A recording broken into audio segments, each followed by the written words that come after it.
Hello, ladies and gentlemen.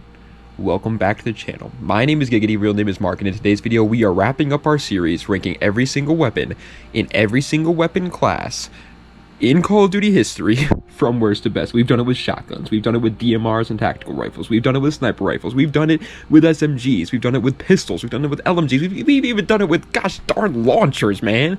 And today we're ending it off with the biggest class in Call of Duty history, the assault rifles class. There are, as of currently making this video, which is August 17th, 2025, 202 assault rifles in Call of Duty history, and we'll be ranking every single one of them from worst to best. None of the first three Call of Duties or Call of Duty Mobile are included here because I didn't play any of those, and I don't really think of them as mainline CODs anyways, because of the whole creative class system not really being a good thing in the first three.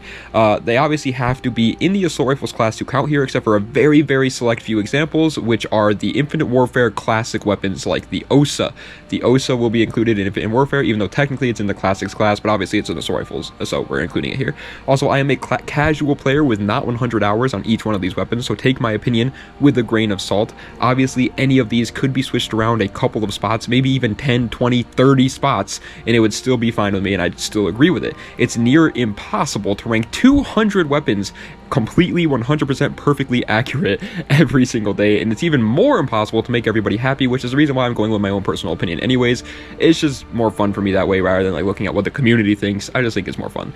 Obviously it's hard to rank these weapons across different games too, so I'm kind of just ranking them based on how good they were in their own respective games, because if we were ranking them across every other game, I think every single Black Ops 1 gun would be at the very bottom of the list. Black Ops 1 guns were just so weak compared to every other Call of Duty gun. But either way, we're splitting it up into 7 tiers: the awful tier, bad tier, average tier, good tier, great tier, amazing tier, and the best tier, because a lot of assault rifles are really, really good and fun to play with, so I figured that it was better to make more than just 6 tiers this time. 7 tiers makes more sense with 200 different weapons. And song of the day is called Leave You Alone by Jeezy. It's a rap song, so if you don't like rap music, don't listen to it, but it is a more classic rap song, so maybe you'll still like it. But without further ado, let's get right into it now with number 202, in my opinion, the worst assault rifle in Call of Duty history. Alright guys, that is going to the lever action from Advanced Warfare, a DLC weapon that not a lot of people probably even know exists, just due to the nature of DLC weapons in Call of Duty games. Whenever they come out, people kind of just forget about them. But it is the worst. So if you don't know that it exists, that's good. That's a good thing. Grab your popcorn, by the way, boys, because most of these clips are probably going to talk about each of these guns for 30 to 40 seconds, but sometimes I ramble. As you guys know, I wasted 2 whole minutes on the intro alone. I like to ramble sometimes, so it might even be longer than that. This is going to be well over a 2-hour long video is what I'm trying to say, so grab your popcorn, boys. Let's get started. Nothing really to say about the lever action except for it is trash. So bad. Semi-auto, bad, everything about it is freaking bad. Just don't use the lever action. And coming in at 201st place, barely missing out on the top 200, is going to be going to the MX Garand from Black Ops 3. This gun makes me so mad, dude. It's a DLC weapon for those who don't know, and for those who don't know, Black Ops 3 is by far the worst way they did DLC weapons. You have to buy supply drops, and they're a whole tier more rare than even the epic like items in that game. So it's extremely rare to even get weapons. You can get duplicates, and then on top of all that, you still can get weapons like the MX Garand. There's no like armory credits where you could craft your weapons, so if you ever open this in a supply drop, just throw your Xbox, your PlayStation, your PC out the window. Whatever it is you're playing on, throw it out the window. I don't care if you're playing on Game Boy Advance, throw it out the window. This weapon is trash. The reason why: holds 8 bullets, it's semi-auto, and it's like an actual M1 Garand where you have to fire all 8 rounds in order to even reload the weapon. You can't just like reload it normally, which makes no sense. Black Ops 3 is supposed to be a futuristic COD. If they're making a futuristic M1 Garand, they would obviously fix that glaring issue where you have to shoot every single round in the mag before you can reload it. Like, that's just so dumb. The gun is dumb. That's what I mean, though, guys. Like, I just talked for a whole minute about the MX Garand, even though I'm trying to talk to about these for only like 30 seconds. Either way, breaking its way into the wonderful top 200, ladies and gentlemen, is going to be going to the M1 Garand from Advanced Warfare. Yeah, I'm just gonna put it out there, man. World War II setting guns in Call of Duties where there's freaking jetpacks don't work. Sorry, but it's the truth. Why would they? Like, these games are set, what, like 20, 30 years into the future? How in God's name are weapons back from the 40s going to do anything? They're not. The M1 Garand sucks in Advanced Warfare. It has 8 rounds. It's semi-auto. In a game where they're flying around the freaking map all the time, if you miss one shot, you're screwed. 199th place, oh wow, what a surprise, yuck. It's going to the M1 from Infinite Warfare. This is another one of the weapons, there's only two, like I said, that aren't technically in the assault rifles or rifles, whatever class, in Call of Duty history. This is a Infinite Warfare classic weapon. In order to get classic weapons, for those who don't know, you need to prestige, and then once you prestige, you can use a classic prestige token to unlock a certain weapon that you want. There are a number of weapons to choose from, and this is by far the worst one. Not even close. Every other weapon at least serves a purpose. This thing is trash. Same reason why the M1 Garand in Advanced Warfare is trash. Same reason why the Black Ops 3 MX Garand is trash. The M1 in Infinite Warfare sucks. There are much better DMRs in this game. There's like a futuristic version of the M1 Garand in Infinite Warfare that's just miles better than it. There's no reason to use this. Alright, 198th place. This might be hot take territory because, spoiler alert, but I'm not the biggest fan of semi-auto weapons. Alright, so for the rest of the video, semi-auto weapons might tend to get a little bit lower than they actually deserve to be because it's just my place out. I don't really care for semi-auto weapons. And so 198th place is going to the Gewehr 43 from World War II. This one is a DLC weapon, but a lot of people might remember it anyways because it's one of the very first ever DLC weapons in World War II. I actually was still playing the game when this DLC weapon came out, and so I feel like most people probably were as well. And it's just bad. It is one of those semi-auto weapons though, where at least it's like it doesn't have like a capped fire rate. You know what I mean? As long as you can, as fast as you can pull the trigger, it's as fast as the gun can shoot. Which I do like that, but either way, it's just too weak. It's just as like strong as a full auto assault rifle in World War II, but it's semi-auto. And coming in at the number 197 spot is the SMR from Call of Duty Black Ops 2. Before we talk about that gun, which by the way, it sucks. Before we talk about the SMR though, I want to really quickly apologize for how long it took to get this video out.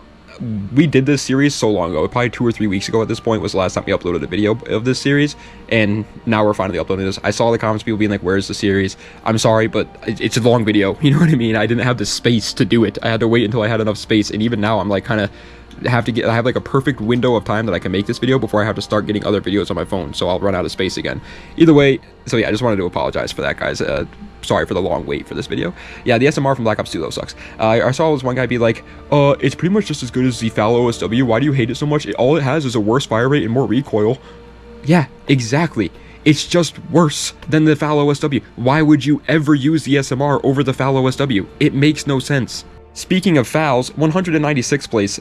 I don't like this gun, but I gotta be honest, I could definitely see, like, some people could probably be a demon with this gun. It's just not me. The FN FAL from Black Ops 1, or the FN fail. That's what they should have called it, because that's exactly what it is. Which, by the way, I love the fact how in zombies, when you pack a punch this thing, it turns into the epic win. That's such a good idea. Like, dude, where did the creativity in Call of Duty go? Like, dude, pack-a-punch guns back in the day were so cool and funny and unique. And it's just like, nowadays you get what? The blue staircase with lemon peels on it. It's dumb. The FNFAO though in Black Ops 1, like I said, definitely other people could probably do good with this. It just wasn't my style. Semi-auto, not fun. I hate the iron sights on the FNFAO as well. And it has too much recoil for semi-auto gun. I don't like it. Yeah, I'm gonna be brutally honest, man. 195th place is going to the M14 from Black Ops 1.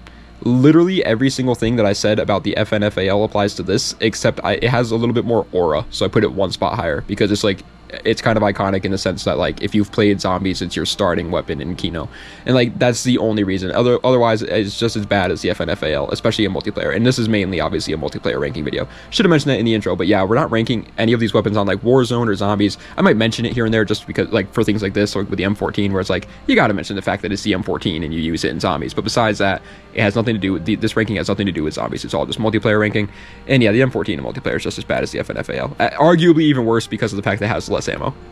And coming in at 194th place, I mean, how did this gun pass? Like, it's been bad at the launch of the game. It never was good. The FR556 from Modern Warfare 2023. What did they do to my boy? Back in the day, spoiler alert, the FAMAS used to be a pretty big name in the assault rifles class. Black Ops 1, Modern Warfare 2, that gun was a demon back then. Nowadays, the FR hasn't been good in so long. The FFAR in Black Ops 6 isn't that great. The FR in Modern Warfare 2023 isn't great. Any of the, whatever the one was in Modern Warfare 2019, I think that was also the FR, not great. It's a 3-round burst weapon for those who don't know, but it doesn't one burst, and it's really bad handling. It's just bad.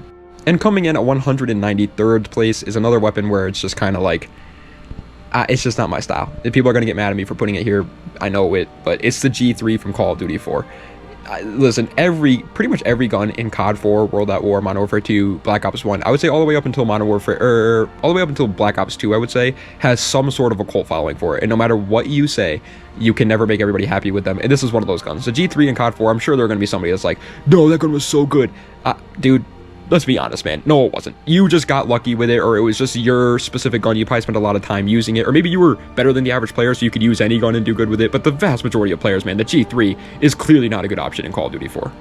192nd place.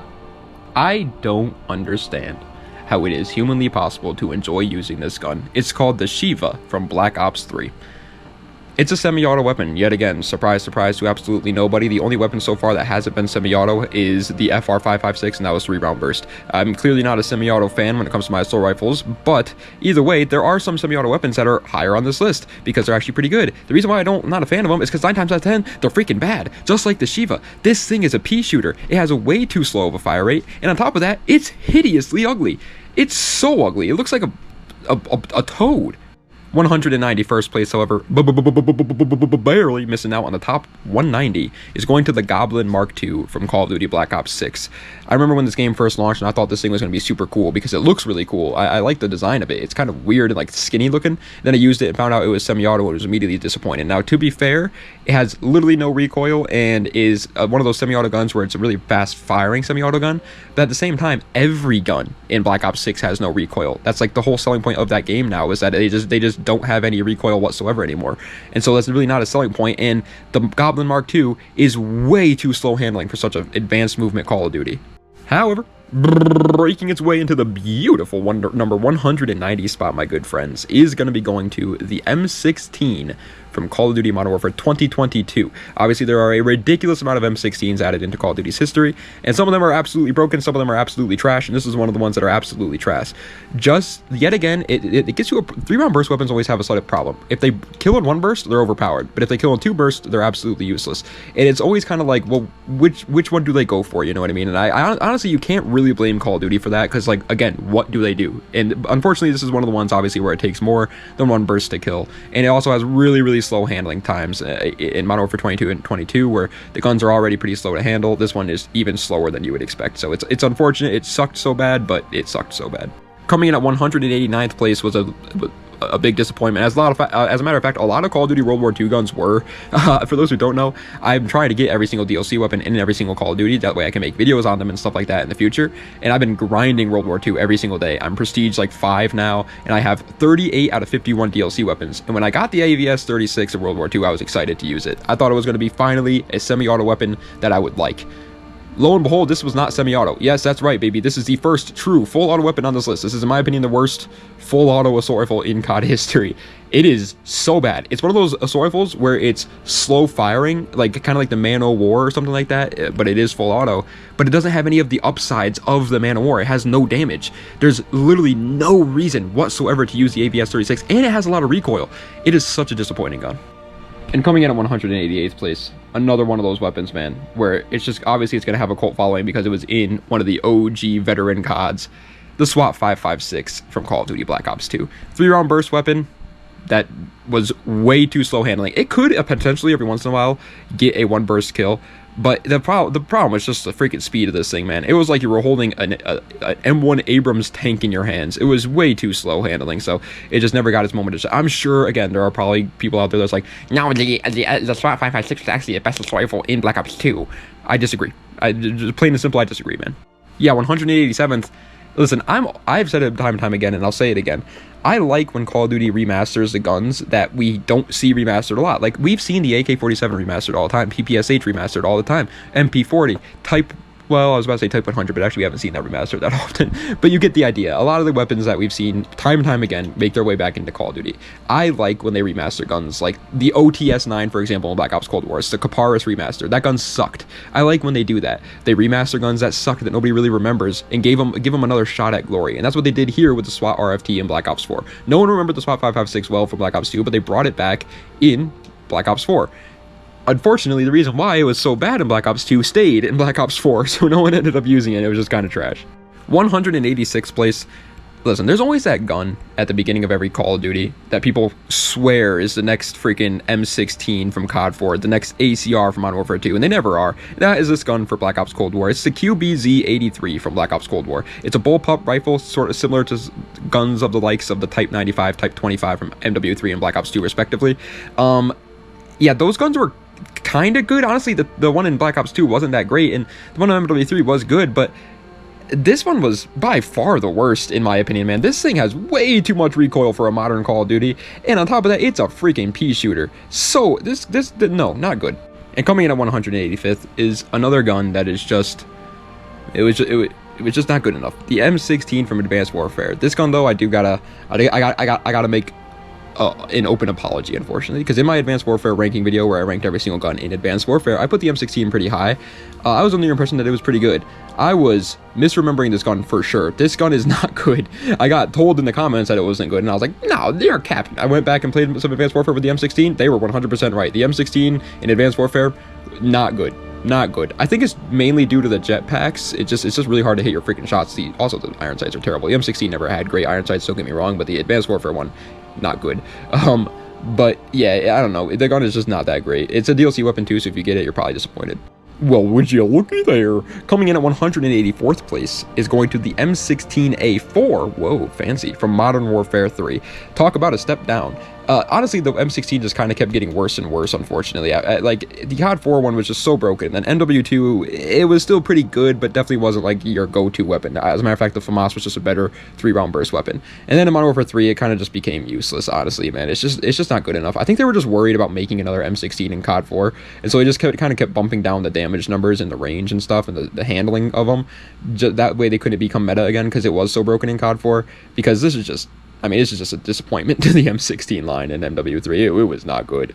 183rd place, however, makes literally no sense to me. The Kastov 545 from Modern Warfare 2022.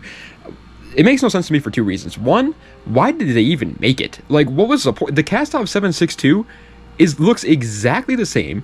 It pretty much is exactly the same, and it's just better than the 545 in every single way. The only main problem with the 545 is it just does no damage. Why would you ever use this over the 762? The 762 is just better. Like, just simply put, it's better in every single way than the 545. And if you want handling, because this one is a little bit like faster to handle than the 762 is, just go with the 740. Like, there's literally no instance where you would ever use the Kastov 545. And coming in at 182nd place, another weapon that was just disappointing, especially for what it is. The GPR-91 from Call of Duty Black Ops 6. It's another bullpup weapon, sort of similar to something like an L86, not LSW, but an L86A2 is what they call them, I think. L85A2s? I don't really remember what they call them. But it's a bullpup weapon, and I love these weapons. These are some of my cool, like, in my opinion, some of the coolest designed assault rifles of all time. They look so cool, and I was so excited to use it in Black Ops 6, but it was just bad. This gun has recoil, and yet again, I know I've mentioned it already, but Black Ops 6, almost every gun has none, including SMGs. And so that's automatically a downside. And then on top of that, it has like no damage, especially for an assault rifle. The GPR-91 is an unfortunate one. I wish it was so much better, dude. It would have been so much cooler. Barely missing out on the top 180 here, folks. Coming in at number 181st spot is going to be going to the M14 from Black Ops 3. Literally every single thing I said about the MX Garand in Black Ops 3 applies to this one, except you can at least reload it, and it has slightly less recoil, so it is overall the better weapon. However, unfortunately, this one's even worse with the supply drop system, because this is the only gun, not only in the assault rifles, not only in Black Ops 3, but in the entirety of Call of Duty history, where it is not possible to get it anymore. I don't know what they were thinking, but for some reason in Black Ops 3, they released the M14 as a limited time only weapon. We literally cannot get it. So unfortunately, I can't tell you how good this gun is because I never got it and never got the chance to use it. But either way, breaking its way into the wonderful top 180th 80 place is going to be going to the SA-805 from Call of Duty Ghosts, the first COD Ghost gun on this list. I think it's the worst. Assault rifles were really good in COD Ghosts. They were like honestly kind of the meta. I guess LMGs kind of were. The M27 was, realistically speaking, and that was almost like an LMG AR hybrid. So ARs were a really, really close second. But the SA-805 just fell flat on its face to every single weapon in the assault rifles class not besides this, but this is the worst is what I'm trying to get at. Also, I realized I forgot to mention with the M14, I was going to mention it, but I forgot to say it. The reason why it's so low, even though I never really got the chance to use it, is because it is a semi-auto 8-round weapon in a jetpack era Call of Duty. And on top of that, since you can't get it, that's just a massive insult. It's a big middle finger to you. So it's like, I'm not putting it any higher. However, coming in at the number 179th spot, lads, is going to be going to the M1 Garand in World at War. The first World at War weapon on this list. I realized I forgot to say that with all the guns so far. So I guess, you know what, let's go over them really, really quickly, because the M1 Garand we've talked about 17 times already, so it's really not that important. The worst assault rifle for Advanced Warfare was the Lever Action. The worst for the BO3 was MX Garand. The worst for Infinite Warfare was the M1. The worst for World War II was the Gewehr. The worst for Black Ops 2 was the SMR. The worst for Black Ops 1 was the FNFAL. The worst for Modern Warfare 2023 was the FR556. The worst for COD 4 was the G3. The worst for Black Ops 6 was the Goblin Mark II. The worst for Modern Warfare 2022 was the M16. And the worst the worst for Black Ops 4 was the SWAT RFT. The worst for Black Ops Cold War was the QBZ-83. The worst for Modern Warfare 3 was the MW3. Or the worst for Modern Warfare 3 was the M16A4, my bad. And the worst for Ghost was the SA805. And in my opinion, the worst for World at War is the M1 Garand. It's just so much weaker than any of the other rifles. Okay, now that we got that all out of the way, I should have said that whenever we were talking about each one, and obviously it would have made more sense, but you live and you learn, I guess. 178th place, and the worst weapon for Vanguards, yeah, remember now, is the NZ41. This is the time where I gotta say it. I say it in every one of these lists, and I always make people disappointed when I say it, but it's the truth. I can't lie to you guys. I'm not a Vanguard player. I didn't play Vanguard a lot. I got to Prestige 1 in Vanguard and then pretty much gave up on the game and never touched it again, if I'm being 100% honest. So whenever I make these videos, I've been going off what the community says. And the community says the NZ41 in Vanguard is by far the weakest assault rifle in that game, so I'm going to go with what they say. It's unfortunate because the NZ41 is such a cool weapon, especially in World War II. It's actually pretty good in that game. But yeah, apparently in this game, it sucked. So sorry, but this is where I'm putting it. 177th position, however, is going to, yet again, another Infinite Warfare weapon that just makes no sense. The G-Rail from Infinite Warfare. This gun is weird. It's a semi-auto weapon. However, it has what's like some weird little, like, almost like a spool up time. If you hold the trigger down more, it fires a more powerful shot. You're never going to do that. I'm just going to put it out there, man. Infinite Warfare is way too fast of a game. You got jetpacks. Even using semi-auto weapons in their natural state is already hard enough in Infinite Warfare. The powering that thing up, yeah, it's not happening. It's not happening. And the semi-auto version of this is not good enough. Maybe if the charged up shot was the shot all the time and they just kind of slowed down the fire rate on it, it would have been good. But that's not what happened. And the G-Rail is just so disappointing. It also looks horribly ugly. 176th place, however. Yeah, it's not much better than the World at War version of it, but I definitely think it's the best of the M1 Garands. It's the M1 Garand in Call of Duty World War II. This gun actually feels like kind of strong. It doesn't really have that much of a fire rate either. It doesn't, or like a capped fire rate, I should say. It also doesn't really have that much recoil, and it kind of can most of the time two-shot in World War II, which is okay until you realize that a lot of the regular assault rifles can like 3 to 4 shot, and they just shoot so much faster than the M1 Garand, and they also handle a lot faster, and they have more ammo. It's the M1 Garand, man, it's an iconic weapon, don't get me wrong, and Garand Thumb, like, that's an iconic thing, too, but it's never been good in COD. Let's just be real, man. It's never been, like, the meta. 175th place, oh my god, look how they butchered my boy. It's gonna be going to the MSBS from Call of Duty Ghosts. For those who don't know, when COD Ghosts first released, the MSBS was absolutely busted. It would, again, it's a 3-round burst weapon that would 1 burst. Kind of the whole thing there. If it 1 burst, it's a broken 3-round burst weapon. If it 2 bursts, it's usually a bad 3-round burst weapon. And they literally, all they did to nerf this thing, went from a 1 burst to a 2 burst. Now it's trash. Like literally, that it's so hard to balance 3-round burst weapons in COD. It's unfortunate, but yeah, the MSBS, it was cool while it lasted. It's also bullpup too, which is even cooler. 3-round burst and bullpup, count me in. Yeah, man. Sorry. 174th place is going to be going to the Gewehr 43 from World at War. Guess what, guys? It's a semi-auto weapon in World at War. A lot of the rifles, as a matter of fact, I think every single rifle in World at War, except for the STG, is actually a semi-auto weapon. But some of them are actually definitely better than others. The Gewehr was just not one of them. It is one of the, you know, faster firing semi-auto weapons for sure. It doesn't really have that capped of a fire rate, but it still wasn't. You're not using this thing over the STG, man. I'm sorry. Realistically speaking, almost any of the assault rifles in World at War just kind of fell flat on their face to the STG. And coming in at the wonderful number 173 spot, coming in large, guys. I'm sorry for 2 things. One, my rambling. I've been rambling so much today, guys. I don't know what happens. Some days my ADHD is just worse than others. I apologize, but also because of how long this freaking video is going to be, man. We're only on 173, man. Either way, it's going to the FAL from Modern Warfare 2. Dude, why would you use it? Why would you? Not even remotely close to the foul OSW, I should say, in Black Ops 2. It is such a disappointing foul. Let's be real, a lot of the fouls were kind of bad, but some of them were just like miles better than this, man. You're not using this thing. However, coming in at 172nd spot, and the final one for the awful tier, finally, before we get into the bad tier. Obviously, the tiers are going to have a lot of entries today just because there are 200 weapons, so we're going to be in each tier for a long time, but finally we're out of the awful tier after this one. It's the MK14 from Advanced Warfare. This is what I mean by like the M1 Garand and lever action being trash.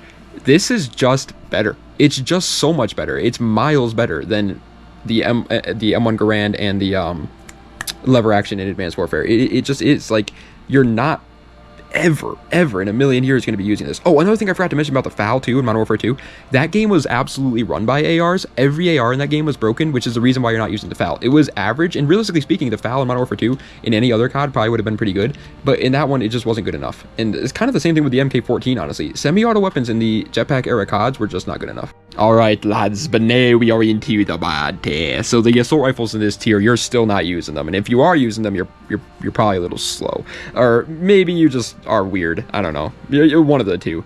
Coming in at the number 171 spot, barely missing out on the top 170 here. It's going to the STB 556 for Modern Warfare 2022. It's the AUG. Hey, would you look at that? Unfortunately, the best version of the AUG in this game was actually the LMG version. I forget what they called it. The H car or something. No, it wasn't the H bar. That's the Modern Warfare 2 version.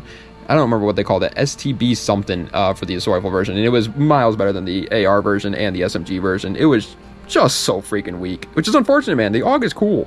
However, breaking its way into the wonderful top 170 here, lads, is going to be going to the M14 in Call of Duty 4. Hey, listen, I'm not a big fan of semi-auto weapons, but this one's actually kind of cool just because of how slow COD 4 plays. I know it sounds stupid, but it kind of makes a little bit more sense for semi-auto weapons in that game. It was okay, is what I'm trying to say. Now, don't get me wrong, it's still sitting here in the bad tier. The bad tier, you know, is that tier where it's like, it's not awful to the point where it's like, if you use this, I think your mother should probably spank you some more. But it is, the bad tier is still like, yeah, they're still pretty bad. And the M14 in COD 4 is still pretty bad, don't get me wrong, but like, again, I can at least see you getting away with this just because of the pacing of COD 4. And coming in as a wonderful number 169. Nice, guys. I said the funny word. I said the funny number, guys. Oral sex. It's going to the Enfield from Black Ops 1. They're, again, 110 million% going to be that certain group of people that are like, actually, the Enfield was really good. It was so slept on. No, it wasn't, guys. It was just weaker than a lot of the other assault rifles in the game. Is it, like, so bad to the point where you literally can't use it? No, obviously not, but it was not good enough. And on top of all that, dude, iron sights on the Enfield, not it, man. Not it at all. In a game where, like, you didn't have the freaking, like, gunsmith or whatever, you only could have, at maximum, 2 attachments on your assault rifle. You pretty much never were going to use a red dot sight, and unfortunately, you kind of had to with the Enfield. It was so bad. Hey, this Call of Duty has the gunsmith. Still didn't make this gun any good. Coming in at number 168th is going to be going to the MTZ 556 from Modern Warfare 2023.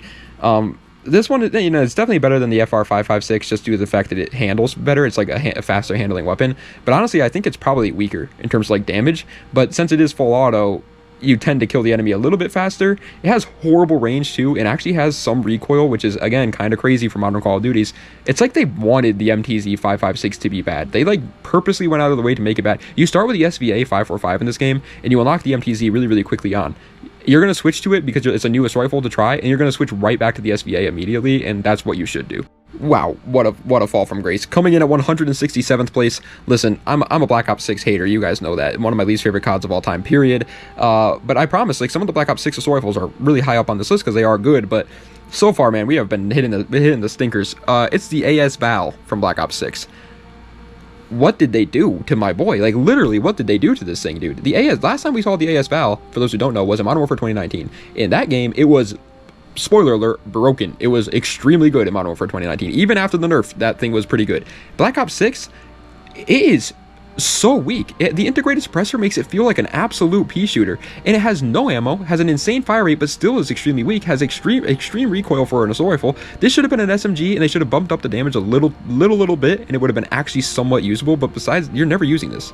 And coming in at wonderful number 166th spot, my good friendos, is going to be going to the KG-M40 from Call of Duty Vanguard. Yeah, I'm sorry guys, I know, I can't talk about the Vanguard guns too much because I just don't know too much about them. So again, I literally looked up a tier list on Reddit and was like, what do these guys think? Looked at what they were putting them into tiers and everything like that, and then saw if the comments were like agreeing with them, and most of them were, so I was like, okay, we're going with this one. And that's what they put the KG-M40 pretty much right in front of the NZ41. Said it was really, really weak. No one ever used it. I don't really know the reasons why, but yeah, it's next. I'm sorry, guys. And coming in at 165th spot, I can actually tell you about this weapon, thank God, because I used it. The Ram 7 from Modern Warfare 2019. This was a DLC weapon that came out, and I guarantee every single one of us when this weapon came out were excited, because it's the MTAR, dude. The MTAR style weapons, the SAR style weapons, the bullpup, those weapons are so cool. Every single time they're in any game, I'm a big fan of them. But unfortunately, in Call of Duty, they always tend to be pretty weak. In Modern Warfare 2019, that's the case. The Ram 7,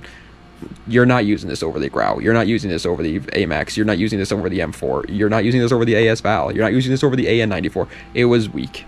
And coming in at 164th is going to be going to the C58 from Call of Duty Black Ops Cold War. This gun had 20 rounds in the mag, fired maybe like 1 round per millennium, and did maybe an inkling of toenail damage. It might have clipped the enemy's toenails for them if you shot them with it. I don't, what I'm trying to get at is I don't understand the point of this weapon. I do understand the point of it. That's a lie. I know the reason. It's a more long range assault rifle. You're supposed to hold down long angles with it. Makes sense, right? Nope, doesn't make sense actually at all, because it has a ridiculous amount of recoil. The C58 in Black Ops Cold War makes no sense. Now it is, more deadly than the majority of the assault rifles we talked about so far, so that's why it's up here at 164th place and not lower. But wow, don't use it. Don't use it. 163rd, another weapon that had an absolute fall from grace. We only seen this gun I think literally only 2 times so far, and unfortunately the first time it was busted, and then the second time it was I was almost said the ASS word, a $, because it's that bad. The FG-42 from World War II. It's slow firing, sort of like a man o' war, situation. Slow firing gun, but it does a lot of damage, right? No, it's slow firing, but does no damage. It's just as much damage as any of the other assault rifles in World War II. That's the problem with a lot of World War II, semi-auto, slow firing weapons, is they just don't do enough damage to make up for their extremely slow fire rate. 162nd place. I'm so happy this one failed, I'm going to be honest, for multiple reasons. It's the LV8 Basilisk in Black Ops 3. The first reason I'm happy it failed is because it's a DLC weapon, so you can only get it in supply drops, and obviously whenever they're broken in supply drops, that's literally pay to win, and not even pay to win, it's gamble to win, which is the most insulting way of doing it. So I'm happy it failed in that sense, but I'm also happy it failed because the gun looks horrible, and I'm really happy this idea didn't make it. Though the idea is that when you shoot the gun, it has a spool up time, almost like a turbo on a car, where after you hold down the trigger, it takes a couple milliseconds before the gun actually starts to fire. But the payoff to that is that it does a lot of damage, has a lot of fire rate after you actually get to firing. It doesn't matter. It's Black Ops 3, it's a jetpack COD, it's too fast paced. By the time you get that gun spooled up, you already are dead. Yeah, it's just not good enough. And coming in, oh my bad, silly old me. Barely missing out on the top 160 here, folks. Coming in at 161st place is the Type 25 from Black Ops 2. I don't care. Guys, I don't care. I don't care. I'm sick and tired of it. I don't care if you're a big fan of the Type 25 from Black Ops 2. This gun had way too much recoil. Call it a skill issue. I don't care. The recoil pattern isn't what's the word? Predictable. It's not predictable at all. It just goes whichever direction it wants to go. It's not good.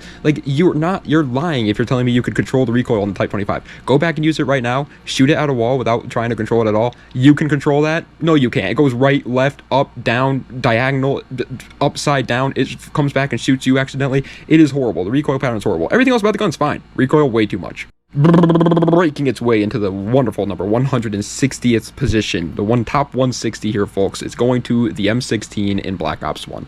The M16 in Black Ops 1 is your starting assault rifle in this game, and it's fine. It's 3-round burst, obviously. Sometimes it can 1 burst. Most of the time it will probably 2 burst, but it's okay. It's definitely a big step down from the a lot of other M16s in COD history, but it'll get the job done until you unlock a better weapon. The first weapon that you unlock that's actually powerful in the assault rifles class is the FAMAS. I think you unlock it around level 18 or something like that in Black Ops 1. When you unlock that, just put that on. The M16 is just a little bit too weak. Coming in at 159th place, however, it's going to be going to the SVT-40 from World at War. yeah, again, man, most of these Gewehr 43, M1 Garand, SBT 40, and World at Wars, they're just not good enough to compare with the STG 44. They're all semi-auto, and they all kind of remind me of similar of each other. The SBT 40 definitely has the slowest fire rate of the bunch, but it has the most damage of the bunch too. And in World at War, since it is a slower paced COD, that's okay. That's an okay payoff. In the later CODs, that's when it starts to become a problem. Don't get me wrong, it's still bad. It's still here in the bad tier. Like, it's still not good because there's no reason to use it, but at least it's usable over the M1 Garand and the Gewehr. Oh my god! Wow! Would you look at that? Wow! Coming in at 158th place, lads, it's going to the SVT 40 in World War II. Yeah, I'm just going to be 100% honest. Obviously, they're different assets. Obviously, they're remade guns. These games are like, what, 10 years apart. So they're different games. Different guns, I should say. But in my opinion, they remind me of exactly like each other. The exact reasons why I put the World at War one here is the exact same reason why I'm putting the World War II one here.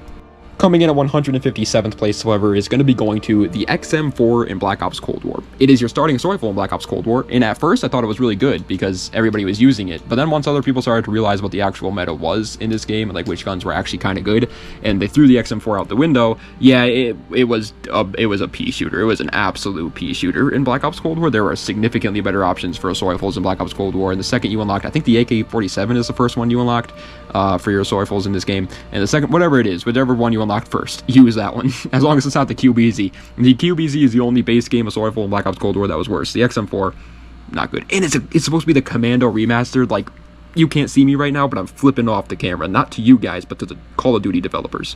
156th, ladies and gentlemen. It's definitely better than the Modern Warfare 2023 version, just due to the nature of the game itself, but it's still pretty bad. The FR556 from Modern Warfare 2019, it's the exact same thing that we were talking about earlier with the Modern Warfare 2023 version, but in Modern Warfare 2019.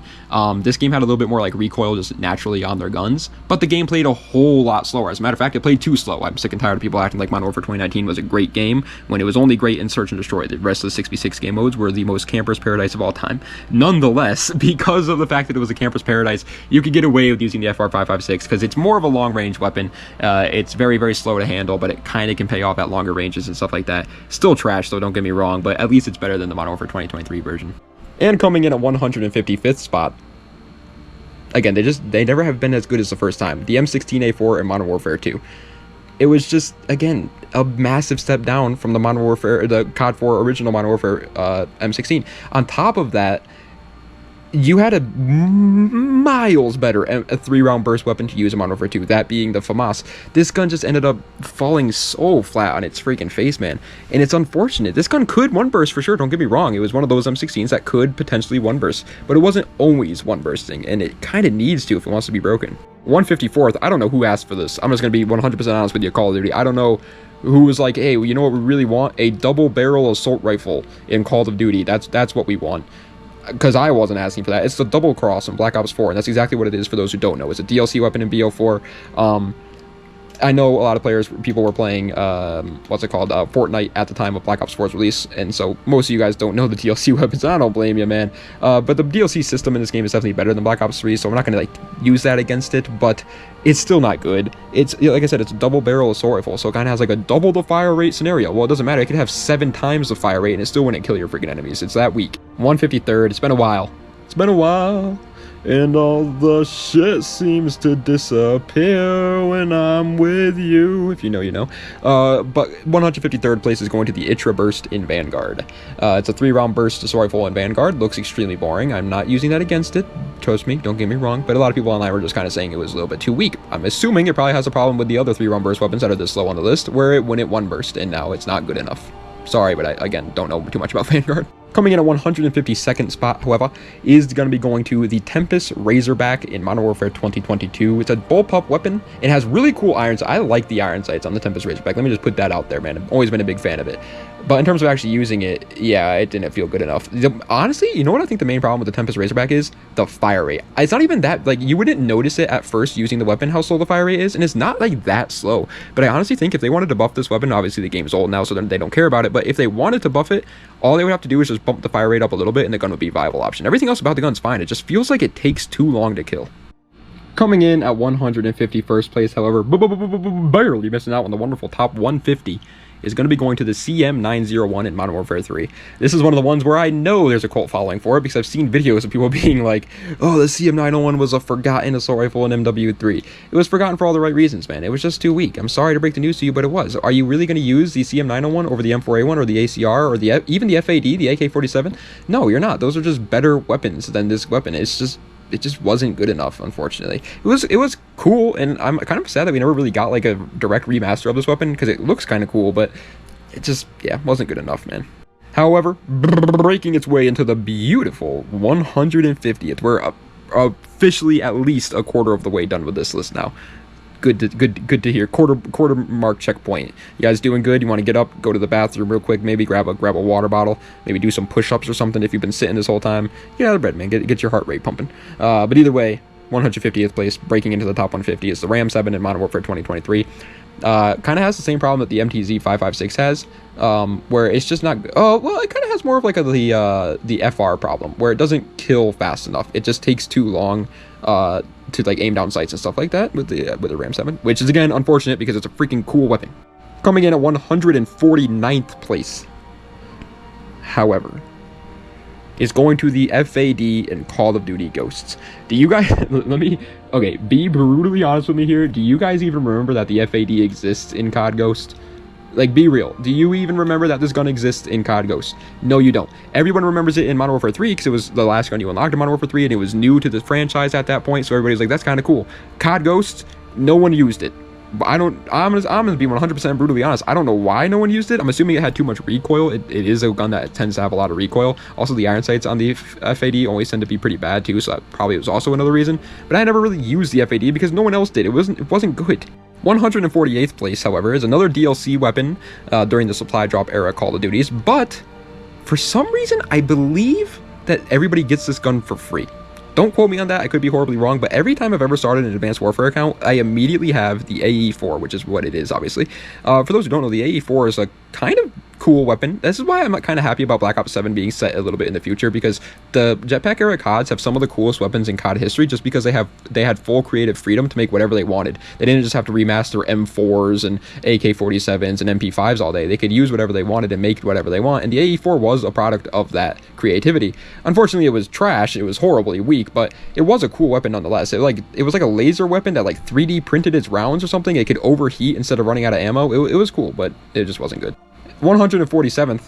I remember when this game first came out, everybody thought this was going to be like the meta, and it just isn't. It's the AMES 85 from Black Ops 6. I'm just going to put it out there, man. This is easily the most forgettable assault rifle in Black Ops 6. Easily. Because of the design. And it sets itself apart in no way from other guns. The Model L is just better than the AMES in every single way. And it looks exactly the same, and it like feels exactly the same to use. You're not using the AMES, I'm sorry. At launch, again, maybe it was kind of busted then because nobody knew what was the meta at the time. Nobody knew what was good. Nobody had time to use every gun. But nowadays, yeah, you're not using this thing. Coming in at 146th, however, my good friends, is going to be going to the Remastered SPZ from Call of Duty World War II. This is one of the only weapons in the entirety of World War II that I still don't have, unfortunately.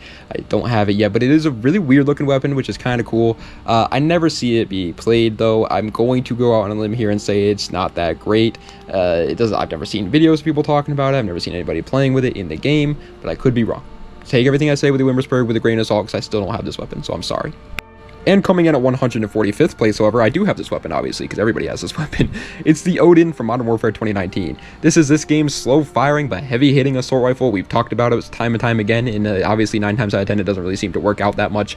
And in Modern Warfare 2019, it didn't work out in that game either. The main big problem with the Odin just being the handling speed of this weapon. It was very, very slow to handle. It was like slower than an LMG at times. This weapon was so slow. The damage, fine. The fire rate, fine. Honestly, using the weapon, really satisfying. The iron sight's pretty good. Ammo, fine. Like, the weapon was overall a fine weapon. I just wish it would handle a little bit better. It was way too slow, even for Modern Warfare 2019 standards, which was obviously a slower paced COD. However, lads, coming in at 144th place, and the final one for the bad tier, before we move along into the average tier, is the Lockman 556 for Modern Warfare 2022. It was one of those, like, I don't know if anybody plays Rainbow Six Siege, but one of those like Thatcher style weapons, C3 style weapons, where it just looks like that. It's really boring. I always hate this style of assault rifle, if I'm being honest. But also on top of that, it wasn't great. It was just like way too weak, and really, I think just the main problem was just that it was boring. I know it's like a stupid thing to say, but nobody used it because it was such a boring gun. Alrighty, boys, now we are into the average tier. So the assault rifles in this tier, honestly, man, you're still probably not using them, but on your road to Dark Matter, on your road to Orion, on your road to Interstellar, on your road to Damascus, on your road to Exclusion Zone, on your road to Chrome, on your road to Atomic, whatever it may be, you're not mad using it. You're just like, whatever, gotta get it out of the way. Coming in at 143rd place, and the first one for the average tier is the KN57 in Black Ops 4, because in my opinion, it is truly just so boringly average. Listen, we're gonna find out on this list that a lot of the AK-47 style weapons are a lot higher on my list. This is by far, in my opinion, the worst of them. I hate the KN57 in Black Ops 4. I don't think it's ever been good. I don't even know really why. I think it's just the fire rate. I think if they just upped the fire rate on the KN57, it would be a lot better, but this gun just feels really, really weak. Coming in at 142nd place, however, is going to be going to the other weapon that is technically not in the assault rifles class, the OSA from Infinite Warfare. This is the other weapon in Infinite Warfare that is, in my opinion, an assault rifle that's in the classics class. Hopefully you guys remember what that is, but quick little crash course if you don't. In Infinite Warfare, you could use prestige tokens to unlock classic weapons, and the classic weapons were weapons that we've seen in Call of Duties of old, and the OSA was obviously seen in Ghosts, and so they brought it back in this game. It wasn't good, though. COD Ghost is easily the best iteration of the OSA we've ever gotten, and even that one, I'm going to be honest, wasn't that great. However, coming in at the number 141st spot, barely missing out on the wonderful top 140, lads, it's going to the MK14 in Modern Warfare 3. Hey, look, see, a semi-auto weapon that I didn't put in the bad or awful tier. They exist, okay? There are some that I think are actually pretty decent. It's just the majority of them kind of fall flat on their face. This one's okay. It has like literally no recoil, and I've definitely been demolished by some players using the MK14 before. I just don't think it's anywhere close to the meta, but it can get like 2 or 3 shots sometimes, and even at range, if you're a slow player in Modern Warfare 3, I think the MK14 is a good option for you. Unfortunately, Modern Warfare 3, though, is just not really a slow-paced COD. However, breaking its way into the top 140 here, guys, coming in at 140th place is the F2000 in Modern Warfare 2. I think this is, I don't think it's like extremely overhated, but I do think it's a little overhated. People talk about how the F2000 is easily the worst weapon in Modern Warfare 2. I don't think that's even close to the truth. I think there are even worse assault rifles in this game. This weapon is really, really weak for a full auto assault rifle in the game, don't get me wrong, but there are, dude, I'm personally, man, I'm using the F2000 over the FAL. I'm using the F2000 over the M16A4. It's not good. It's still here in the average tier, and honestly, the average tier in this is below average because it's at 140th, obviously. But it's way better than people gave it credit for, I think. And coming in at 139th place is going to be going to the EX1 in Call of Duty Vanguard. This shouldn't exist. Okay, listen, I heard that the gun is not that good, which makes me really happy, obviously. For those who don't know, this is a laser gun from the future. Call of Duty Vanguard is a World War II setting game. That is actually a crime against humanity, which is the reason why I'm putting it here at 139th. Even if it was good, which again, I don't think it is, so it's okay, but even if it was good, I would still put it all the way at the bottom of the list, because this is ridiculous. Like, I know people like to make jokes about how modern Call of Duty doesn't care about like staying with realism, but like, this is insane. Adding a laser gun to a World War II shooter it's almost like they're doing it on purpose. In 138th place, it kind of has the same problem the QBZ has. It's the FFAR1 in Black Ops Cold War. Like I said, this is the same. This is also in Black Ops Cold War, like the QBZ, and the QBZ and this gun both have a problem, which is they have way too much recoil. They're just not good for long range engagements whatsoever. However, the FFAR1 at least kind of complements that a little bit and has a really, really fast fire rate, way faster than the QBZ, and it's a lot better at close ranges, so it makes a little bit more sense than the QBZ does, but it's still an insult. I would still rather use anything else in this game, pretty much. And coming in at 137th place, on the other hand, Lados, is going to be going to the AK-47 in Advanced Warfare. This gun, it's just a little unfortunate, man. I'm just going to be honest. It's the AK-47 has been absolutely a demon in almost every single Call of Duty it was added into, and the AK-47 in Advanced Warfare, it just wasn't that. It was just way too freaking weak. It's a DLC weapon again, so I feel like if you get it, you're going to be excited to use it, and that's fine. It's overall just like, it's not horrible. It's here in the average tier, you know, you can get away with using it. I just don't recommend it. 136th place, however, It's going to be going to the FAL in Modern Warfare 2019. This one's fine. This one's fine. It's kind of what you expect out of a FAL, honestly. Like the FAL in Black Ops 1 and the FAL in Modern Warfare 2 are like they're like insultingly bad. And then the FAL OSW is like insanely overpowered. But the FAL in Modern Warfare 2019 is exactly what I expected to get out when I use a FAL. It's fine for a semi-auto weapon. It's obviously going to be a little bit better at range, but it can do some damage up close just due to its fire rate. It does have a little bit more recoil than you would want a semi-auto weapon to have, but again, it has a higher fire rate than other semi-auto weapons have, so it's okay. It makes up for it in that sense. It's fine, and the FAL is a cool weapon, so I'm okay with it, but it's just, I never, like, who's going to actually use this? 135th place is going to be going to the M1941 in Call of Duty World War II. This is your starting assault rifle in Call of Duty World War II, and Call of Duty World War II, for those who don't know, have a ridiculous amount of assault rifles. As a matter of fact, probably the most out of any Call of Duty because of how many DLC weapons they added into this game. And so there are just so many better options, pretty much. The main problem with the M1941 is its recoil. It has an insane fire rate, which is obviously pretty good, but due to that, it has a really high recoil. It also has way too low of rounds in the magazine. You pretty much need extended mags on this thing to do anything with it. It just has too many problems holding it back. It could be a demon. It's like pretty good on shipment, you know, but like on any other map, it's not going to be great. And 134th place. See, I promise I don't hate all 3-round burst, all semi-auto weapons in COD history. It's going to the XR2 in Black Ops 3. This gun's fine. This gun's fine. Now, are you gonna use it over the M8A7? I mean, maybe if you got like an aneurysm going on, but it's fine. It's a 3-round burst weapon that does the job. I hate the looks of this weapon. I'm just going to be brutally honest. I hate how this thing looks. But I've never like... I just think the main problem with this is the M8A7 is just so much better in every single way that you're never going to use this thing. 133rd place, missed the mark. Let's just leave it at that. It's going to be going to the M13C in Modern Warfare 2022. This gun is kind of like a weird little assault rifle SMG hybrid. Almost every COD has at least one. This game has two. It has the Cast-Off 74U and this.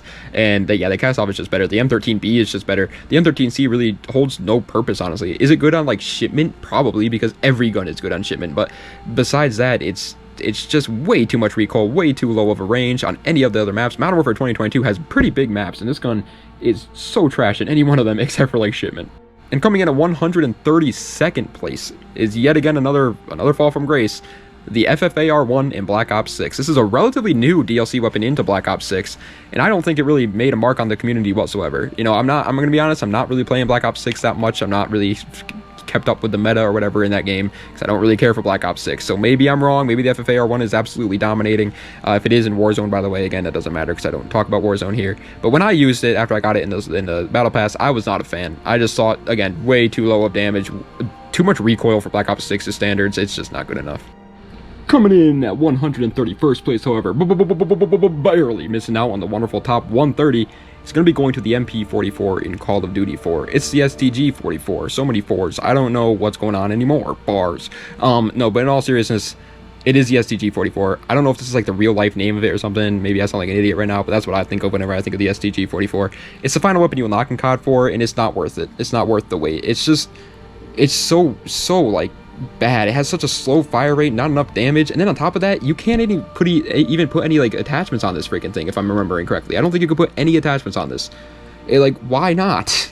However, breaking its way into the wonderful top 130th place is a gun that I never used when I was a wee little lad. I just never liked how it looked, and I also was never really a high enough level to use it, and so I just never used it. But after, you know, I got older and started using it a little bit more, I understood the hype a little bit. The G11 from Black Ops 1. It's the final weapon you unlock in Black Ops 1 for the assault rifles class. It's a 3-round burst weapon. It looks absolutely horrendous. Let's stop lying to ourselves. It looks horrible. The reload animation is kind of cool though. It's like a tube that you take out from like the barrel and you put it back in. That's kind of cool, and it has a built-in scope, which is always a nice bonus. You don't got to put a red dot sight on it.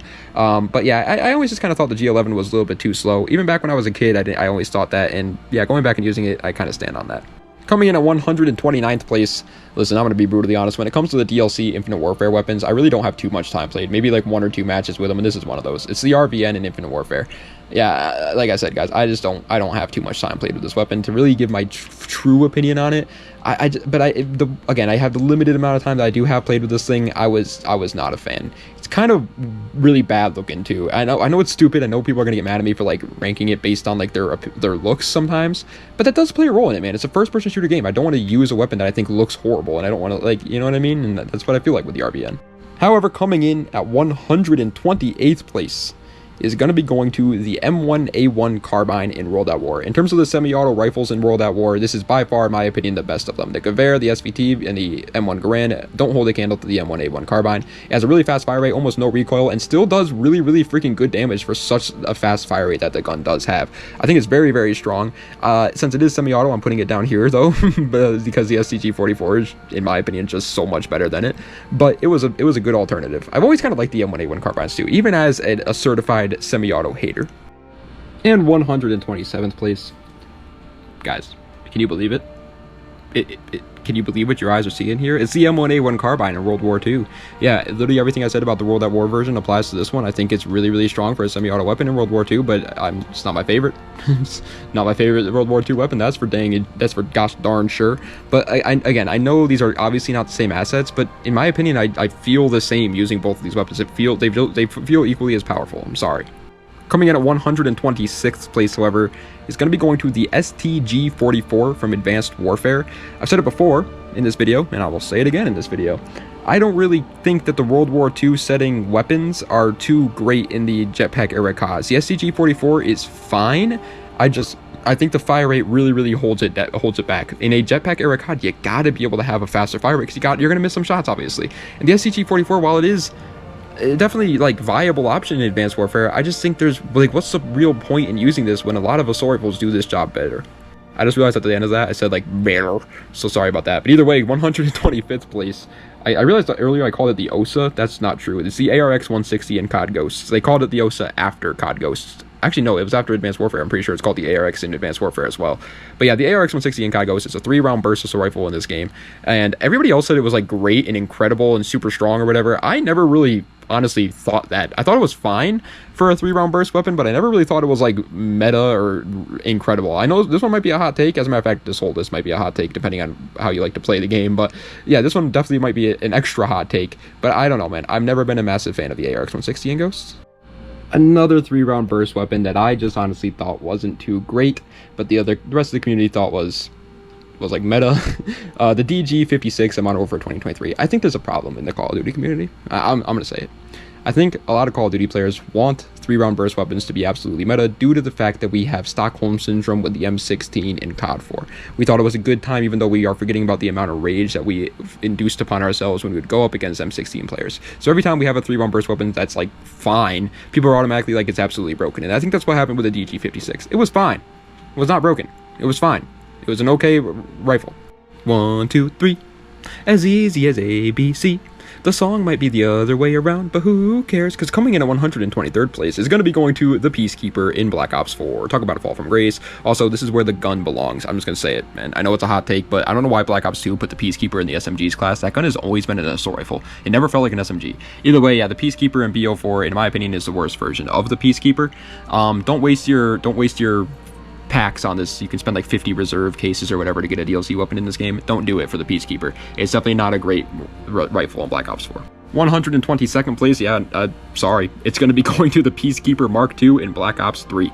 In terms of getting it, it's obviously a whole lot harder because of Black Ops 3 supply drop system. But once you do, at least I do think it is a little bit better than the Peacekeeper in BO4. It just seems like it's faster handling. Everything else about it seems exactly the same. That's the reason why they're like one spot separate from each other. But the Black Ops 3 one does feel just slightly faster to handle. Like and maybe that's just due to the nature of Black Ops 4 or Black Ops 3, if I'm being honest. Just the fact that the game itself is a faster paced game.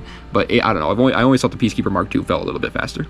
Coming in at 121st place, however, barely. It's now on the top 120. It's going to be going to the HVK-30 in Black Ops 3. It was fine. It was so fine. You start with the KN-44 in this game, for those who don't know. And yeah, I highly recommend just sticking with that gun, because I believe the HVK-30 is the second weapon you unlock. It might be the ICR, but either way, I wouldn't recommend switching to the HVK-30.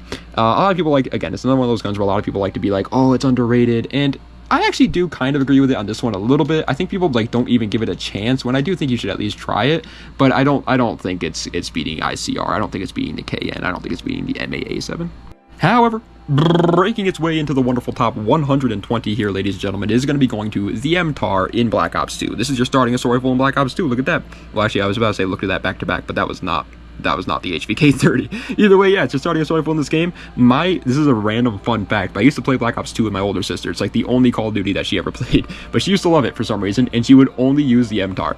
This is back in the day when I used to only play, like, I got to like Prestige 2. I was like 12 years old, man. I wasn't playing games all the time, so we got the MTAR Gold because of how much we used it. She just found that gun, thought it was great, and just stuck with it forever, and just used it for the rest of it. I wish gaming was that simple for me still, man. It was just so simple back then. But either way, the MTAR is a bullpup rifle that is fine. It has really good iron sights, honestly, but that's kind of what's carrying it to the 120 spot. Everything else about it is kind of weak compared to the rest of the Black Ops 2 ARs. No real recoil though, which is good.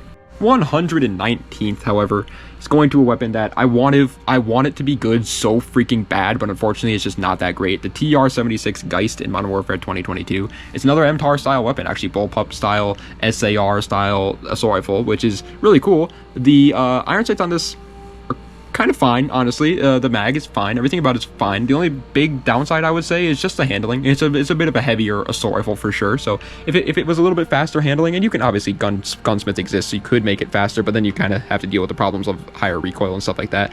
But if it was just a little bit faster handling, I think it would be actually really good. Coming in at 118th, it's going to be going to the M4A1 in Modern Warfare 2. The M4A1 is either a hit or a miss 9 times out of 10. But sometimes it's like really good, and I want to use it all the time, and other times it's just so like mid, and this is one of those times. The M4A1 in Modern Warfare 2, it would have been like broken, honestly, if it wasn't for guns like the ACR or the FAMAS, like the M4A1 or the SCAR or the TAR, like SCAR or TAR bar. But no, the M4A1 in this game, it was fine. It's just like, are you really going to use it over those guns? I'm not. Yeah, 117th place. It's the M4 carbine in COD 4. I hate to be that guy, but I guarantee this is back in the old days, man. They didn't have as much money to put into the games and stuff like that, and so I guarantee they just reused assets, maybe tweaked a couple things here and there, but they feel very similar amongst these first 3 Modern Warfare games. Yeah, spoiler alert for the next spot, but yeah, the M4 carbine in COD 4 has, if I'm remembering correctly, has the least amount of damage of any assault rifle in the class, which sounds bad at first. It sounds like, well, why is it all the way up this high? But it has a really fast fire rate and like literally no recoil whatsoever. This thing's a laser in COD 4, so it makes up for it in those regards, but you will definitely notice that low amount of damage sometimes here and there, man. You'll get outgunned for sure at closer range engagements where recoil doesn't really matter and stuff like that. But yeah, like I just said, 116th place is the M4A1 in Modern Warfare 3. I think this is the best of the first 3 COD Modern Warfare M4s, in my opinion. I think this one is definitely the strongest. It feels pretty good to use. It's just starting assault rifle in Modern Warfare 3 too, and it's definitely better than the M16A4. And you probably won't trade it out for a little bit of time, actually, because I think the next one you unlock is the CM901, which you're not going to want to swap that out for that gun. So it's a good start. It's a really good start, and it feels better than the COD 4 one and the MW2 one, but realistically it's probably the same thing. And coming in at 115th place is going to be going to the Graza in Black Ops Cold War. It's the Graza. I'm gonna be honest, I'm actually kind of excited that they added the Graza in Black Ops Cold War, because I feel like, is this literally the first time they ever added the Graza? I believe it is, if I'm not mistaken, and that's pretty cool. I like when they add guns for the first time. Unfortunately for them, however, the Graza is a really ugly weapon in my opinion, and I don't like using it. The iron sights also kind of suck. The weapon itself is, I guess, fine. It's here in the average tier, makes sense. It's an average weapon, but overall, I'm not a fan of it. Coming in at 114th place, however, is one of the most boring looking weapons in Call of Duty history, the Type 2 in Infinite Warfare. Let me ask you a good, solid question there, Infinite Warfare. How come you are set so far in the future that you have the most amount of jetpacks of all time, laser guns, you have maps where your character goes upside down, you're fighting in space all the time, and you still somehow manage to make the most boring assault rifles known to mankind? The Type 2 looks so freaking boring. The weapon itself is fine. It's an average assault rifle. It's here in the average tier, but jeez Louise, man, is it a boring looking weapon. We're just hitting all the boring looking weapons apparently in the average tier, because coming in at 113th place is going to be going to the Itra Burst in Call of Duty World War II. Listen, again, I haven't played Vanguard, but I'm assuming this gun's better than the one in Vanguard, because it's at least decent in World War II, and everybody online was saying the Vanguard one wasn't that great. Yeah, the Itra Burst in this game is fine. You will never get a 1 burst with it, though. Let me just put that out there right away. It has a lot of recoil for the 3-round burst weapon as well. By the time you hit your 3rd shot, you're looking at the stars, man. But the first 2, they're fine, and as long as, like, you might get some headshots with the 3rd one if you're like aiming at Johnson level, you know what I mean? It's fine. But most of the time it's taking a 2 burst. Coming in at 112th, however, is honestly kind of another boring looking weapon, but it was okay. The M13 in Modern Warfare 2019. I feel like everybody kind of said this gun was meta. This gun was meta. This was the I'm gonna insult a lot of people here, but I'm gonna say it. This was the trying to be different gun in Modern Warfare 2019. Let's be real. This gun is not better than the M4. It's not better than the Kilo. Everybody that was saying it was just trying to be a little hipster there. It was fine. I'm assuming it was probably good in Warzone too, because it had like no recoil pretty much, which was its main selling point. But I just feel like the M4 was so much faster and so much just better in almost every single way. And coming in at the number 111 spot, special number here, barely missing out on the top 110. It's going to be going to the IMR in Advanced Warfare. Finally, not a boring looking weapon. This gun actually looked kind of cool. And the way you reloaded it was also kind of cool. It was a 3-round burst weapon in Advanced Warfare, however. And as we've come to find out, 3-round burst semi-auto weapons in jetpack era CODs, not my favorite. Not my favorite. Hot take there. Now the IMR was definitely fine though. It was, again, it's here in the average tier, man. It was an average weapon for sure. But I mean, personally, bro, I'm not using it. Breaking its way into the wonderful top 110, ladies and gentlemen. We are making our grounds here, guys. We're almost at the halfway point already. It's the M2 carbine in World War II.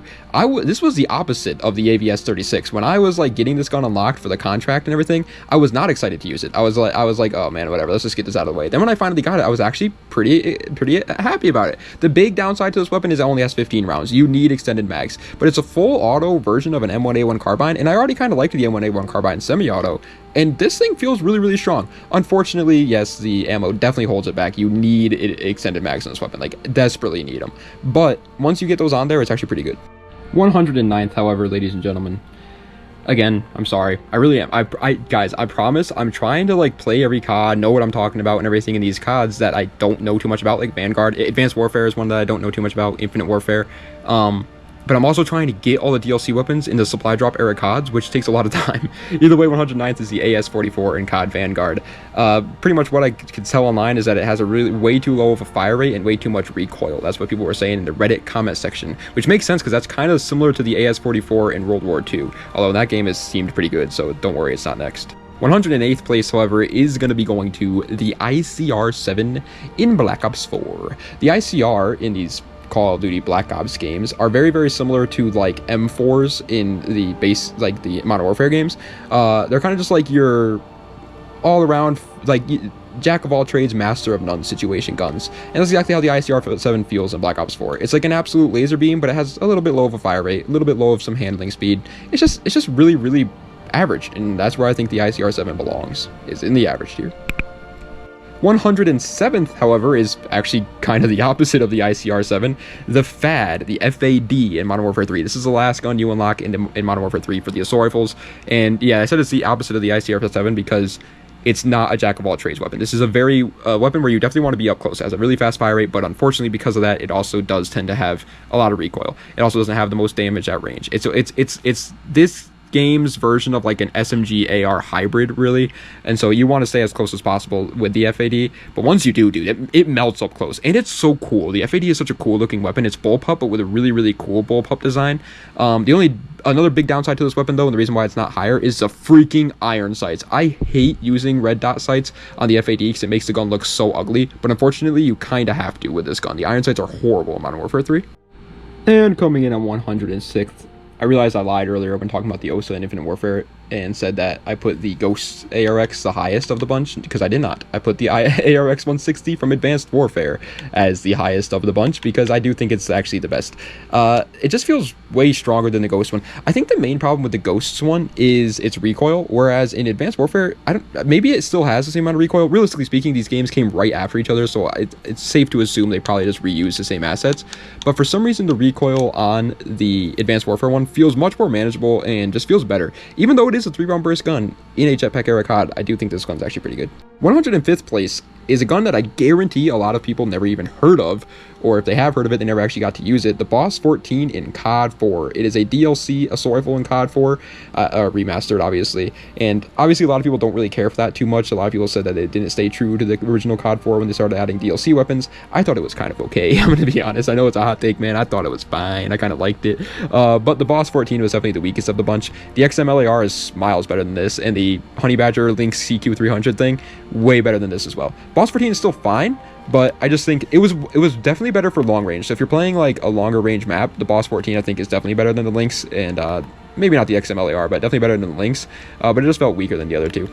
Yeah, in 104th place, we just talked about its little brother here, but I think this one is definitely a little bit better than it, so I'm putting it a little bit higher. It's the ICR-1 in Black Ops 3. It is everything I said about the ICR-7 applies to this weapon as well. It is literally just the exact same thing, pretty much. It's like an M4 in these games. It's very, very strong at pretty much everything it does, but it doesn't really excel in any of them. I just do feel like this gun has, like, it seems like it has a faster fire rate or something, or maybe it's just faster handling. But again, maybe it's just the nature of Black Ops 3. We talked about that earlier with the Peacekeepers as well. But either way, I do think this one just feels better. And coming in at 103rd place, see guys, I told you I don't hate every single semi-auto weapon in these games. Okay, some of the semi-auto weapons are fine. They're fine. I like them, okay? Because 104th or 103rd, my bad, is going to the Type 5 in World War II. Semi-auto, and it has a capped fire rate semi-auto, which is even worse for me 9 times out of 10. But the Type 5, 2 shots almost all the time and feels actually really, really strong. I'm actually a pretty big fan of the Type 5 in World War II. When I got this thing too, extremely disappointed. Didn't think I was going to like it whatsoever. But then when I actually started using it, I was like, okay, this gun's actually pretty good. In 102nd place, however, is kind of the opposite. I thought this gun was going to be really good, and it has a built-in sight, and I usually like those better because, again, you don't got to put on a red dot sight if it has a built-in sight. But then I started using it, and I was kind of a little bit disappointed. I thought it was going to be broken, though, and it's still pretty fine, so that's why it's here in the average tier. It's the EM2 in Black Ops Cold War. It's okay. It's okay. Honestly, the integrated sight that the gun has, though, is honestly kind of worse than just like a red dot sight. So I would recommend just getting rid of it and putting on a red dot sight. But actually using the gun, it's fine. It's one of the only Black Ops Cold War weapons too where it pretty much is a laser. This thing has like literally no freaking recoil, man. It's really good.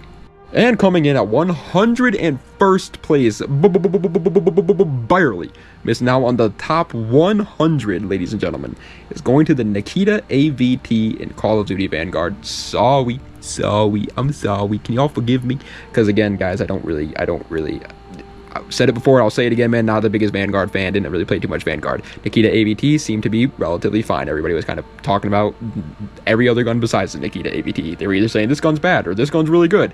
Nikita AVT just kind of flew under the radar, which makes me think that it's average, and so I'm putting it here in the average tier. However, breaking its way into the wonderful top 100, ladies and gentlemen, we are officially at least halfway done with the list. Technically a little bit over because there's 202 weapons, and Nikita was the halfway point. But either way, breaking its way into the top 100. And the first game to fall off already, I know, it's the SDG-44 in World at War. I think this is, like I said multiple times throughout the video, the best assault rifle in World at War, and it's not even really close. Not even just because I like using full auto weapons, but I do just genuinely think this is the strongest weapon. Like, people use this one the most out of all the rifles. It clearly is the best weapon. And so I am putting it as number 1 for World at War. Unfortunately, World at War didn't really have that great of rifles, though. It was more an SMG and LMG dominated game, which is kind of weird, I know, but that's kind of how it worked. And so, yeah, unfortunately, World at War falls off first here. Even the SDG is still an average weapon in the grand scheme of Call of Duty, I think, but it is the best in this game. Also, guys, we are at the halfway point. I personally am going to go take a break real quick. I'll probably finish my recording tomorrow. However, I think everybody else should also take a break. I think everybody should take a break, go get some drinks, go take a PP real quick. Maybe, again, do some push-ups if you've been sitting all the way. It's not good to sit for that long, so do some push-ups or something, and maybe go get a water, go get some more popcorn if you ran out. We're heading on into the final stretch here, ladies and gentlemen. All right, lads. Coming in at the number 99 spot. It is a new day, by the way. It's the day later. I've rested. I've drank some water. Obviously, it's been a whole day, and we're starting. I hope you guys are ready for the second half of this video. Either way, 99th place. It's going to the ISO Hemlock for Modern Warfare 2022. Honestly, it's fine. This is literally the average tier. Like, this is average. This is exactly what I think of it when I think of an average assault rifle. Looks, average. Handling, average. Fire rate, average. Damage, average. Recoil, average. Everything about this gun is extremely just average. It's the best way I can describe it. I know it's boring, but it's the truth. Coming in at 98th place is a weapon that when it first launched, I was like, this thing is broken. It's a laser. And then I remembered what game it was in. It's the Krig C in Call of Duty Black Ops 6. Sorry for any Black Ops 6 fans. I feel like I've been hating on Black Ops 6 a lot in today's video. But man, this game just really rubs me the wrong way sometimes. But yeah, the Krig C, man, it is a laser. Don't get me wrong. But again, every gun in Black Ops 6 is a laser. I just feel like it's just not strong enough to compete with the other weapons. On top of all of that, it's kind of a disappointment from the Krig, whatever it was, Krig 6, I think it was, in Black Ops Cold War, which is even more of an insult. Coming in at 97th place, another Infinite Warfare assault rifle, DLC assault rifle that is extremely boring. I don't know how they managed to do it. This one's okay, I guess. Actually, it probably deserves to be higher than the average here. It's actually a pretty good weapon, but I don't care. It's the X Eon from Infinite Warfare. Again, man, what is with these 3D printed guns? I can't say the other word because it's YouTube and I'll get demonetized, but you know exactly what I'm trying to say. You know exactly what I'm trying to say. It's just not cool looking, and I'm not excited to use it. It does have a built-in red dot sight though, which is kind of cool. I do like when guns have built-in red dot sights, and I like when guns are white from factory. I think that's kind of cool, and this is white from factory, so that's cool too. But the weapon itself, boring. Coming in at 96th place is a weapon that's an iconic weapon, and it's, I think, the first time, or actually I think it's the only time, I should say, in the entirety of COD history where it was a assault rifle. The bar in Call of Duty World War II, the Browning automatic rifle in Call of Duty World War II. It's pretty good. It's one of like the slower firing but heavier hitting assault rifles in World War II. World War II still had some recoil as well, and this gun doesn't really have too much of it. Unfortunately, I just think it's a little bit too slow. I think that's its main drawback, but it makes sense. It's a bar. It's supposed to be slow. It also doesn't have that much ammo in the mag. I think it's 20 rounds stock in the mag, which is a little bit unfortunate as well. And coming in at 95th place, iconic AF, don't get me wrong, but I don't think it's that great. The AK-47 in Modern Warfare 2, the original Modern Warfare 2, 2009 Modern Warfare 2, obviously. Yeah, the AK-47 in this game, it was cool, obviously. I know it's a little bit of a hot take, but I feel like people kind of just like it at the same time anyways. I actually kind of like the more modern AKs, if that makes any sense. Like the newer looking AKs with like a bunch of crazy stuff going on. I kind of like those. I don't know if I like them better than like the wood grain older AKs, but I do like how they look. Either way, the Modern Warfare 2 AK-47, it's fine. It's definitely an okay assault rifle. Its main problem is just its recoil. AKs always have had a lot of recoil, but in Modern Warfare 2, a lot of the maps are very long range, so you kind of don't want that. And coming in at 94th place, honestly, man, I just feel like this is the exact same asset yet again. It does look different, though, so maybe not, but it's the AK-47 in COD 4. I put it one spot higher because I did it first. On top of that, the AK-47 in COD 4 is actually pretty freaking broken. It's, like, really, really good. The only main problem with it is, again, its recoil. The recoil on these older AKs actually exist, whereas modern CODs, the AKs have literally no recoil, which makes no sense, but either way, that's how they work. And yeah, since the gun does have recoil, it just falls off a little bit. It has an insane amount of damage though, and it's a headshot machine, so it's easy to get exclusion zone. Coming in at 93rd place, however, and the final one for the average tier. I feel like we've been in the average tier for a very long time now. I'm actually going to go look at when we started. 143rd. We've been in the average tier for 50 guns. A whole quarter of this video are average tier guns. Yeah, I think a lot of guns are average in COD history, obviously, especially ARs. You always find that AR you like, and the rest of them just kind of fall off and are forgotten about. Either way, it's obviously the AK-47 in Modern Warfare 3. Same thing that I said earlier with Modern Warfare 2 and COD 4 applies to this one. It just kind of feels like the same asset. This one is chunky. This one got hit a little. It's like Gridlock from Rainbow Six Siege. She's a little overweight for sure, but I do feel like it also has the least amount of recoil of the three, so I feel like it's just the best overall of the three. But yeah, not much else to say about it. All right, lads. But now we are into the good tier. So the guns in this tier, they're pretty good, man. They're pretty good. Are you gonna like use them over the meta guns? No. But when you do use them, you'll be like, I wish I used this more often. You know what I mean? If you're not in like a sweat lobby, you'll probably use these. So 92nd place, and the first one for the good tier is the AUG in Black Ops 1. The AUG in Black Ops 1, unfortunately, was just outclassed, man. It was just outclassed by the FAMASA, Galil, the Commando, and the AK. It was a good gun though, and it was so cool too. But it was just a little bit too weak compared to the others. It also had like a weird recoil pattern. I didn't like this gun's recoil pattern. Built-in scope though. Built-in scope, which is always cool. Coming in at 91st place, however. Hello? Who's there? Oh, it's 90th place. But you're barely missing out, baby. Oh! It's going to the SC 2010 in Call of Duty Ghosts. This is your quote-unquote starting, I guess you can say, assault rifle in this game. And it is... It's a good start. The way that assault rifles work in this game, though, means that you don't need to level up to unlock certain weapons in this game. You just kind of get battle points, and so you can just buy whatever weapon you want immediately. And so if you know the Honey Badger's good, which you do know the Honey Badger's good, it's like... This game's like 10 years old at this point. You're just going to buy the Honey Badger immediately as fast as you can and get rid of the SC 2010. But it is a good start, and it also looks really cool, really unique. No other gun in COD history looks like this, which is nice. However, breaking its way into the wonderful top 90 here, ladies and gentlemen, is going to the Kilo 141 in Modern Warfare 2019. Another starting assault rifle in the games that feel fine.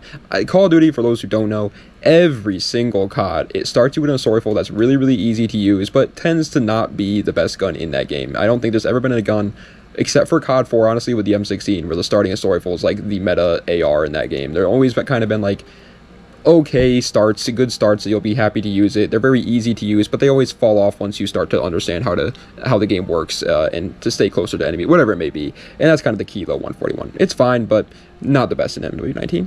Coming in at 89th place, on the other hand, that was silly me, is going to be going to the first ever DLC assault rifle we've ever gotten in Call of Duty history, and one of the first ever DLC weapons in general we've ever gotten in COD history. Obviously, the very first one was the Peacekeeper in Black Ops 2, but this is the Maverick in Call of Duty Ghosts. This was released at the same time as the Maverick A2 semi-automatic dog water, absolutely trash sniper rifle in COD Ghosts, and it was that sniper rifle was completely forgotten about because of this gun. This gun was actually kind of cool, had really weird and unique iron sights that I feel like we've never seen again ever since then, and I actually kind of like them. They're kind of cool, and so that's good. And the weapon itself was just pretty good. The only main problem with Maverick that I personally thought was the fire rate. I think the fire rate could have been a little bit faster. However, coming in at the beautiful number 88 spot, I like that number 88. It's just such a satisfying number. Also, a slight gambling addict coming in here, but I love playing blackjack, and when you get 8s in blackjack, that's a happy sign right there, man. If you get double 8s in blackjack, that makes me happy. Either way, 88th place is going to the SVA 545 Modern Warfare 2023. It does not make me as happy as getting 2 8s in blackjack. Let me just tell you that right off the bat. This gun is fine. It's just, hey, look, another starting assault rifle. Actually, it's your starting assault rifle in Modern Warfare 2023, and it's a fine start. Just like I said with the Kilo 141, just like I said with the SC 2010, it's a good start, but you're gonna want to upgrade. And coming in at 87th place, I was wrong. Immediately disproved my own theory there, because 87th place is going to the bar in Call of Duty Vanguard. Of course, I forgot this gun existed in Vanguard because I didn't play Vanguard. Yep. Yep, I actually do have a little bit of time played with the bar though on my account. I think I'm level like 11 with the bar, so that's, you know, something at least. Can't remember if it's any good or not. I remember using it, but not like remember going crazy with it or whatever. And apparently that's what everybody online was saying with the bar as well. I'm sorry again with the Vanguard stuff, man. I really am. And coming in at the wonderful number 86 spot, however, is another starting assault rifle in these CODs. I promise I didn't like plan to put all the starting assault rifles here, but it's just kind of how it works out, man. A lot of the starting assault rifles are good guns. They're a little bit slightly above average in the assault rifles class, and that's how it works. It's the XM4 in Call of Duty Black Ops 6. This is, listen, again, not a fan of Black Ops 6, don't get me wrong, but this is a good throwback to the Commando. Honestly, I think this is a fine gun. It's pretty fun to use. It's a pretty good start yet again. Honestly though, the second you unlock the AK-74 in this game, man, just start using that. The XM4 is just so much weaker to that in every way, but again, it's a fine start. Say it with me now. And coming in at 85th place, on the other hand, is a weapon that I thought was really cool when I first saw it, and then I used it and was like, okay, it's fine. The Volk in Infinite Warfare. The Volk in Infinite Warfare is like a futuristic version of the Volkssturmgewehr from World War II setting eras, or kind of like an AK-47. I don't know if that, listen, I'm not a gun nut, so if any of the gun nuts, first of all, I want to say that real quick. I love the gun nuts in my comment section, man. They always teach me so much. I've learned more about guns since I made this channel, which was probably like, what, 5 months ago now, than I have in my entire life, thanks to you guys. So thank you guys a lot. And if any of you guys are in there, I would greatly appreciate it if you could let me know if the Volk and the AK-47 are made by the same company or something, because they always look so similar, and that's what the Volk looks like. Either way, the gun itself in Infinite Warfare, not that great, way too slow firing, and has a lot of recoil for some reason, but let me know if any gun nuts know. And coming in at 84th place is a weapon that I have an actual pretty high kill streak with in this game. I'm very proud of myself on that. The Automaton in Call of Duty World War II. Yeah, I used this gun. I got it out of I think I got this one out. No, I got this one out of a contract. I thought I got it out of a supply drop at first, but that's not true. But either way, I got it and I used it. It's slower firing, but it's not like that slow. The iron sights kind of suck though. I'm not a big fan of the iron sights on the Automaton, but I got an insane kill streak with it on Shim, and I got like a 20 kill streak or something with this thing, so I was a big fan of it. 83rd place, I realized I forgot to say like why it's in the good tier. The Automaton is in the good tier just because it's way too slow. Either way, the 83rd place is going to be going to the Type 95 in Call of Duty Modern Warfare 3. A lot of people swear by this gun as one of the best 3-round burst assault rifles in COD history, one of the best 3-round burst guns in general in COD history. I don't necessarily see it, honestly, man. I think it's good. It's clearly a good assault rifle, don't get me wrong, but I've never thought it was like absolutely broken or anything like that. It's probably just a skill issue, and it 100% is a skill issue, don't get me wrong, but I can't aim with this thing, man. I just can't aim with it. It's such a weird ADS like sight, because the ADS sight is so much higher than the barrel, and then on top of all that, you need a red dot sight because the iron sights on this gun are horrible, so I can't put it in any higher. And coming in at 82nd place is a very, very forgotten gun, I feel like, and I don't know why it's so cool. The M27 in Black Ops 2. Black Ops 2 had some absolutely disgusting assault rifles, as we will see later on in this list. As a matter of fact, we haven't gone over many assault rifles in BO2, and there's a reason for that. A lot of them are really freaking good. And so I think the reason why the M27 just kind of like wasn't talked about is just due to that fact. It wasn't as good enough to hang with like guns like the AN94 I made A1. even guns like the Scar, honestly, I thought were better, but it was so fun to use, and the iron sights were awesome.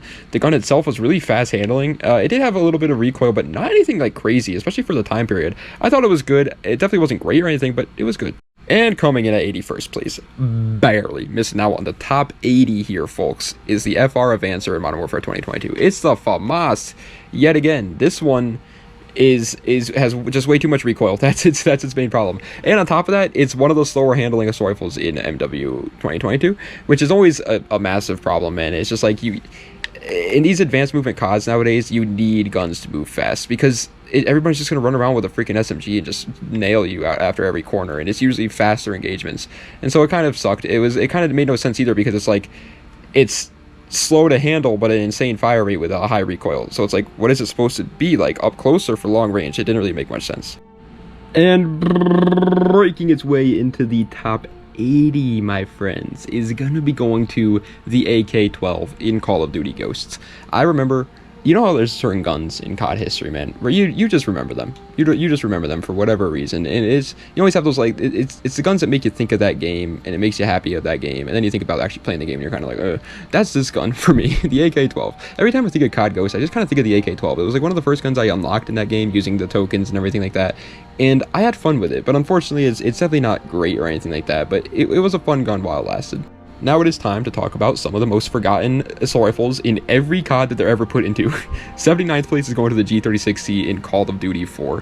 I don't know what it is, but there has never been a time where the G36C was like the best gun in the game, like the meta gun, and it drives me nuts. I want it to happen just once. That's all I want in my life, man. I just want the G36C to be the meta gun one time in one Call of Duty. They never are, though. They're always just kind of forgotten about. That's exactly how the G36C is in COD 4. This gun just doesn't have enough damage or fire rate to hang with the likes of the AK-47 or M16 in this game. It's unfortunate because it's so cool. And yeah, coming in at 78th place, if you couldn't tell by the way I was talking about it, it's obviously the other G36C that has been in COD. There has been a couple others. We'll talk about those obviously soon. But they're not called the G36C. It's the G36C in Modern Warfare 3. Again, when it comes to like Modern Warfare 3 and COD 4, they probably are different assets, but I wouldn't say they're like that different from each other. They feel very, very similar. And so everything I said about the COD 4 G36C applies here. It's just forgotten, unfortunately, because it was a cool gun, and I really wish it was better than it was. Also, the iron sights on G36Cs, I'm going to be honest, man, not my favorites. However, coming in at 77th place is another gun actually where its iron sights are not that cool in my opinion. As a matter of fact, this gun in general is just kind of forgettable in terms of its whole design. The FARA 83 in Call of Duty Black Ops Cold War. When the FARA 83 came out, I couldn't care less. I'm just going to be brutally honest, man. This gun is honestly, in my personal opinion, one of my least interesting guns in COD history, in my opinion. There's nothing interesting about the FARA. And even how good it is just kind of boring. It's just a good gun. Like, it's not great and it's not amazing, but it's not bad either. It is such a just boring gun. It's fine, and that's why I put it here. And we're back. Coming in at 76th place is going to be going to the Volkssturm Gewehr in Call of Duty Vanguard. The reason why I said and we're back like that is because we're back to Vanguard. I'm sorry. I'm so sorry. I know I sound like a broken record at this point whenever we talk about a Vanguard gun. I just apologize, but I do apologize. The Volkssturm Gewehr, I don't know much about in Vanguard because I don't know much about any Vanguard ARs. I'm sorry, guys. Coming in at wonderful number 75. Good number. That is a good number right there. That number, you gotta love it. Either way, it's going to the M16 in Call of Duty Black Ops 3. It is a DLC assault rifle. Thank God this thing wasn't absolutely broken. As a matter of fact, it's obviously, by the way, it's 3-round burst, just like every other M16 has ever been in COD history. It's one of the better M16s that we've gotten in COD history, don't get me wrong, but it's definitely not even close to the best 3-round burst weapon in this game. And that is obviously the MA-A7. This gun is just, if you get it, you'll be happy because it's fine, you know what I mean? But you're not going to be like, that's broken. And coming in at 74th place, honestly, I'm going to be 100 OP with you. It's probably the same asset as the one in COD Ghosts, but I just kind of like it better in this game. It's the AK-12 in Call of Duty Advanced Warfare. Yeah, these games came out right after each other, and for some reason, they had a lot of the same guns in them, which doesn't really make much sense when you think about, like, the time periods of each one of these games. But nonetheless, they did, and the AK-12 in this game feels very, very similar to the one in COD Ghosts. For some reason, I do think it's just better in this game. It feels like it just hits a little bit harder, and also the game is just more catered towards assault rifles than COD Ghosts is. COD Ghosts is, again, it's more an LMG style game, so they tend to be better in those games. But either way, they're probably the same thing. And coming in at 73rd, It's the Holger 556 from Modern Warfare 2023. Guess what this is? The G36C. That's right, gosh darn it. That is right. They brought it back. They did not call it the G36C, though, for some reason. They called it the Holger 556. I don't like when Call of Duty does that. I understand why. People have explained it to me in my comments. It's copyright reasons, but I don't like it. Either way, it's obviously the G36C. In this game, it definitely feels better than, like, back in the day in Modern Warfare 3 and COD 4. It feels fine in this game. Is it, like, meta, though? No. It's just not. I don't think it ever has been. It's always, again, just like the G36Cs in days of old, it's always just been a viable option. Coming in at 72nd place, however, is a gun where, even though it's here in the good tier, I do kind of love it. There's just something about this gun that makes me a little bit happy, man. It's the Rampart 17 in Call of Duty Black Ops 4. It's like a slightly futuristic version of a SCAR. I already like SCARs, obviously, and when you make them like this, that's even cooler to me. The Rampart was never broken. It was a slower firing weapon that did a little bit more damage and stuff like that. It was never broken, and it was honestly never even close to meta or whatever, but it was fun, man, and it doesn't always have to be stupidly broken. It was a cool little weapon. I'm again happy that Black Ops 7 is going slightly in the future, because I hope that they get creative again with their guns and don't just give us 15 different M4s. Coming in at 71st place, however, barely missing out on the wonderful top 70, guys, it's going to the SCAR H in Modern Warfare 2, the original Modern Warfare 2, obviously. The SCAR H in this game felt strong. We're officially at that part of the video where it's going to be pretty boring talking about, like, the next probably, like, 40 guns, if I'm being honest, before we get into, like, the really good stuff, because all these guns are just, like, they're good, but they were never, like, nobody ever really remembered. These are kind of like the forgotten guns, because they weren't so bad to the point where you laughed at them, but they weren't so good to the point where they were, like, broken and everybody just remembers them. They were fine, and that's exactly what the SCAR H was. As a matter of fact, breaking its way into the top 70 is exactly like that yet again. The NZ41 in Call of Duty World War II. Again, I didn't play Vanguard, obviously, and so I can't tell you how good the Vanguard version was, but if it was anything like the one in World War II, it was actually pretty good, dude. This gun, I liked it in World War II. This gun has absolutely no recoil. It's got a really cool, fun, unique looking design, especially for World War II standards, where every gun in it is kind of like just boring looking. This gun wasn't boring looking. It looked really weird. It looked like somebody just took a bite out of the Big Ben or whatever that clock is out in the UK. It was a cool looking weapon, and it fired fast, had pretty much no recoil. Didn't have that much ammo, though. That is one big thing. I wish the ammo was higher. Coming in at 69th place. Oral sex. Guys, it's still funny. I don't care if I'm a 25-year-old man making videos about Call of Duty and joking about the number 69. It is a funny number, all right?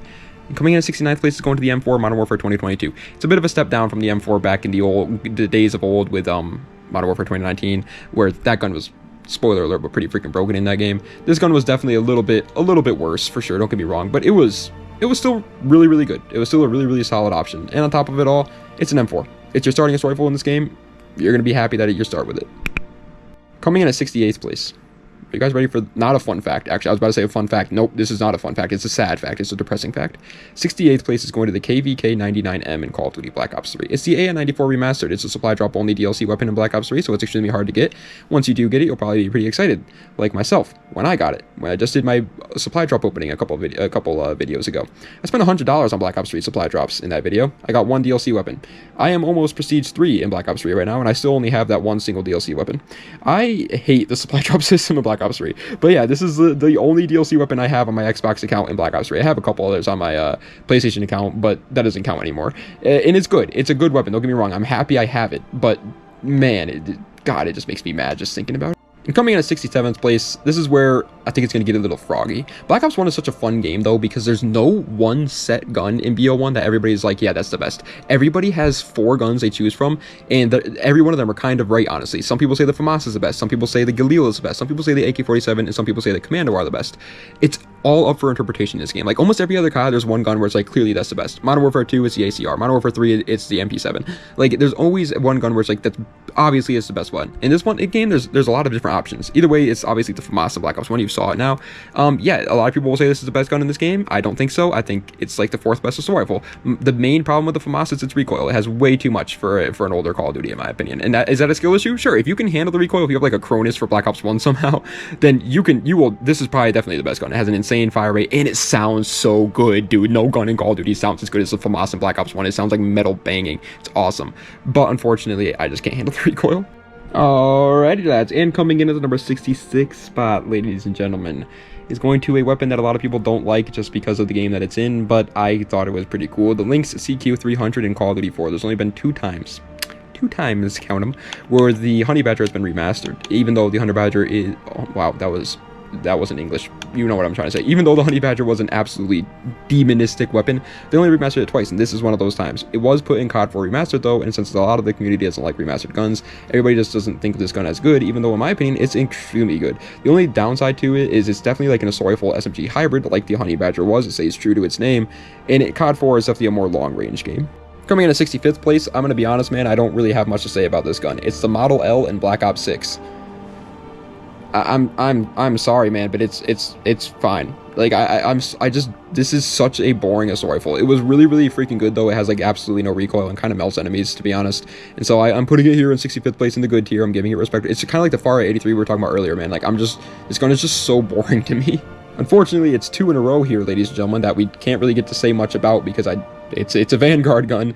We're going to be talking about the Cooper Carbine. I like the name. Let me just get that out there right away. Cooper Carbine, that's a funny name, and I like it. It makes me happy to think about that name. But the actual weapon itself, I can't tell you too much about it. I've actually heard of this gun, though, and that's saying something because I didn't hear too much about any Vanguard gun. It was just such a... Even though I didn't like it, I feel like most of the community didn't like it. Like, nobody was talking about Vanguard or their guns or whatever. And I heard about the Cooper Carbine, so it's got to be at least somewhat good. So I think it deserves this spot. And coming in at 63rd place, yeah, the good tier is apparently the tier where I'm just going to make people mad because it's going to the Remington R5 in Call of Duty Ghosts. I guarantee there are a lot of people watching this video right now where the Remington R5 was their meta. They used this gun 24/7 in COD Ghosts. They probably used the Remington R5 more than the Honey Badger, if I'm being honest, or the M27 IAR, whatever that thing was called. And I guarantee it. But I don't think it was as good as people said it was. It was good. It was good. Don't get me wrong. But like compared to the grand scheme of Call of Duty guns, is it like broken and is like... my opinion, no, man. I'm sorry. It's good, and it has like no recoil. It's one of the only assault rifles you can actually use in this game and compete against the LMGs with, but I never thought it was broken. And coming in for the number 62 spot is dude, every Infinite Warfare gun is so forgotten about, and it's kind of a crime because some of these guns are pretty good. It's the KBAR 32 in Infinite Warfare. It was pretty good, and it looked different. It was a bullpup rifle. I always think those are really cool. I liked the freaking KBAR 32 in Infinite Warfare. It was a fun weapon. It was also really fast handling, especially for an assault rifle. The iron sights were pretty good. I don't have anything really bad. It did have a little bit of recoil, but it makes sense because of how fast it was for handling. So that is a slight downside to it. But I liked it. I thought the KBAR 32 was underrated because every Infinite Warfare gun is. Coming in at 61st place, however, barely missing out on the top 60 here, is going to be going to the KN-44 in Call of Duty Black Ops 3. This is your starting assault rifle in Black Ops 3, and it is a futuristic AK-47. It is honestly really good and stayed true to the source material of AK-47s, though, and it has all the same downsides, but same bonuses that AK-47s do have. It has a pretty good amount of recoil. Love the iron sights on this gun. Love the design of this gun. It's a fun gun. It's really good in zombies, too, because it's one of the only wall weapons that are like a viable option to just purchase and upgrade throughout the entire map. The KN-44, in my opinion, is a really iconic assault rifle, even though obviously the AK-47 is more iconic. I like this thing. However, breaking its way into the wonderful top 60 here is another gun that probably nobody knows about, the GBD-79 in Call of Duty World War II. I pretty much just got this gun like last week. I got a used Serper, I think is what the variant was called that I got. And I started using it, and I kind of liked it. First of all, first things first, iron sights on this gun are actually pretty good. World War II has a lot of bad iron sights. You almost always just want to put the red dot sight on in World War II, especially if you're going for headshots. It just makes it easier. But with the GBD-79, which is an annoying name, by the way, you don't need to. And on top of that, it kind of melts, man. I like the GBD-79. And coming in at 59th place, yeah, I'm sorry, I know this might be a hot take to put it higher than the Modern Warfare 2 variant, but I'm putting the Scar L from Modern Warfare 3 all the way up here. I think the Scar L in Modern Warfare 3 felt a lot better than the one in MW2. It felt like an absolute freaking laser. The only slight downside to it was its fire rate. That's kind of the downside to every Scar, though, is its fire rate. If you're a slower player, Scars are probably your best friend, man. Let's just be honest. But the Scar L in Modern Warfare 3 felt so satisfying to use with a suppressor. It's unbelievable. Suppressor, keep the iron sights because the iron sights are freaking godly. Put a suppressor on there, put extended mags on there, you have a weapon. Coming in at 58th place, honestly, man, I kind of like this remaster. It's the STG-44 in Modern Warfare 2023. In terms of like how good it is, it's obviously good. It's here in the good tier. I think it's pretty good. It's almost made it past 3/4 of the entire assault rifle genre in Call of Duty history. But in terms of the design, I think it's actually really, really cool. It's nothing like any SCG we've seen before. It's like a futuristic version of one, and I love that, man. It makes sense for the modern COD that it's in as well. I think it was a pretty cool remaster. I know it might be a hot take to say that. The purists are going to get mad. I don't care. The only downside, by the way, with the SCG 44 was its handling. It was too slow for Modern Warfare 2023. Coming in at 57th place, here it is. It's the M13B in Call of Duty Modern Warfare 2022. Yeah, don't use the M13C. Again, unless you're playing like Shipment, I guess it makes more sense because it's a little bit faster. But in terms of like, if you're just playing regular old Modern Warfare 2022 core modes, yeah, this one's clearly so much better. It just has less recoil. Yes, it's slightly slower handling, obviously, but it doesn't matter, man. You don't need all that handling. The M13B is, in my opinion, one of the more forgettable modern Call of Duty guns, but it's still a pretty viable option. There is also still a cult community behind these, by the way. Oh boy, here we go again. Uh-oh, I don't know what to say here. It's going to the SDG 44 on Call of Duty Vanguard. That was... God, imagine if my mom watched my video, Mark. What are you doing? What was that? That was the corniest thing I could have ever done in my entire life. Either way, the SDG 44 in Vanguard is just starting a rifle in Vanguard, so guess what, baby? I got some time with this gun. That's right, I actually remember this gun a little bit, because I used it quite often, actually. The SDG 44 in Vanguard feels freaking solid. For starting a rifle, it's good. I don't see why you would ever really want to switch off this thing. I like it a lot. I'm a big fan of it, but apparently it's not the best little rifle in Vanguard, so I didn't put it as the best. Coming in at 55th place, has one glaring downside, but everything else about it is great. It's the CR56 AMAX in Call of Duty Black Ops 6. When this game got... Wow, I am tripling on my words today. Tripling, like I just did it. I am tripping on my words today. But when this gun first came out in Black Ops 6, I was super excited because the CR56 AMAX is a really iconic gun, and I love it. I love how it's designed. It looks like one of those ACE, ACR style weapons. But then I started using it, and I was a little bit disappointed. I think the main problem with the CR56 in Black Ops 6 in particular is its fire rate. I feel like it should just have a slightly buffed fire rate. Otherwise, it's broken. No recoil, pretty good damage, good handling. It's fine, but the fire rate just needs to come up a little bit. Also, good iron sights. Coming in at 54th place, however, and the final one for the good tier before we get into the amazing tier. Yeah, I lied in the intro about the whole great tier thing. I decided that's actually a stupid idea. I'm not doing that. We're just doing the 6 tiers that we know and love, baby. So this is the last one for the good tier. Before we get into the amazing tier, it's the AS Val in Modern Warfare 2019. Obviously, we're not going based off of when these guns were initially like launched. If we were, this gun would obviously be like #1 in the entire history of COD guns. When this gun first launched, for those who don't know, it was so broken, and the reason why it was broken is because it could shoot through 17 layers of walls without any downside. I mean that. Like, go look up pre-patch versions of the AS Val Modern Warfare 2019, and you'll understand what I'm saying if you've never used it. It was insane pre-patch. When it got patched, it's still good, because it still handles like the AS Val did. It still has the same amount of damage and everything. It just can't shoot through walls, but it's still a really, really good weapon. Alrighty guys, now we are into the amazing tier. So all the guns in this tier, they're really freaking close to being pretty much the meta in that game, close to being the best gun in that game. This is also the tier where we're going to start to see some games fall off, unfortunately. World at War obviously already fell off, but we're going to start to see some games here drop off. They're not, I don't think that some of these games have some of the best assault rifles in COD history. I think they have some of the most amazing ones though. These are guns that are either they're meta in their games or they're very close to it. And 53rd place in the first one for the amazing tier is the R3K in Infinite Warfare. It's a 3-round burst weapon in this game that has absolutely no recoil whatsoever, handles pretty good, and is a demon. And coming in at 52nd place is going to be going to the KG M21 in Call of Duty World War II. Fun fact, this is unfortunately one of the only assault rifles I still don't have unlocked in World War II. That's right, man. I don't have the KG M21. I only don't have 3. It's the Gewehr, the KG M21, and then one more. Oh, the Wimmer's Purg. That's right, the Wimmer's Purg SPZ is the other one I don't have. Either way, the KG M21 is, from what I can see, very strong. It looks like a much stronger version of a bar, pretty much like a faster handling version, and that's the bar's only slight downside. So obviously it's got to be pretty freaking good, because the bar itself was already pretty good. And coming in at 51st place, barely missing out on the wonderful top 50 here, guys. It's going to the Scar H in Call of Duty Black Ops 2. In my personal opinion, the Scar H in Black Ops 2 is one of the best. I don't think it's the best, but it's one of, in my opinion, the best assault rifles that we've ever gotten.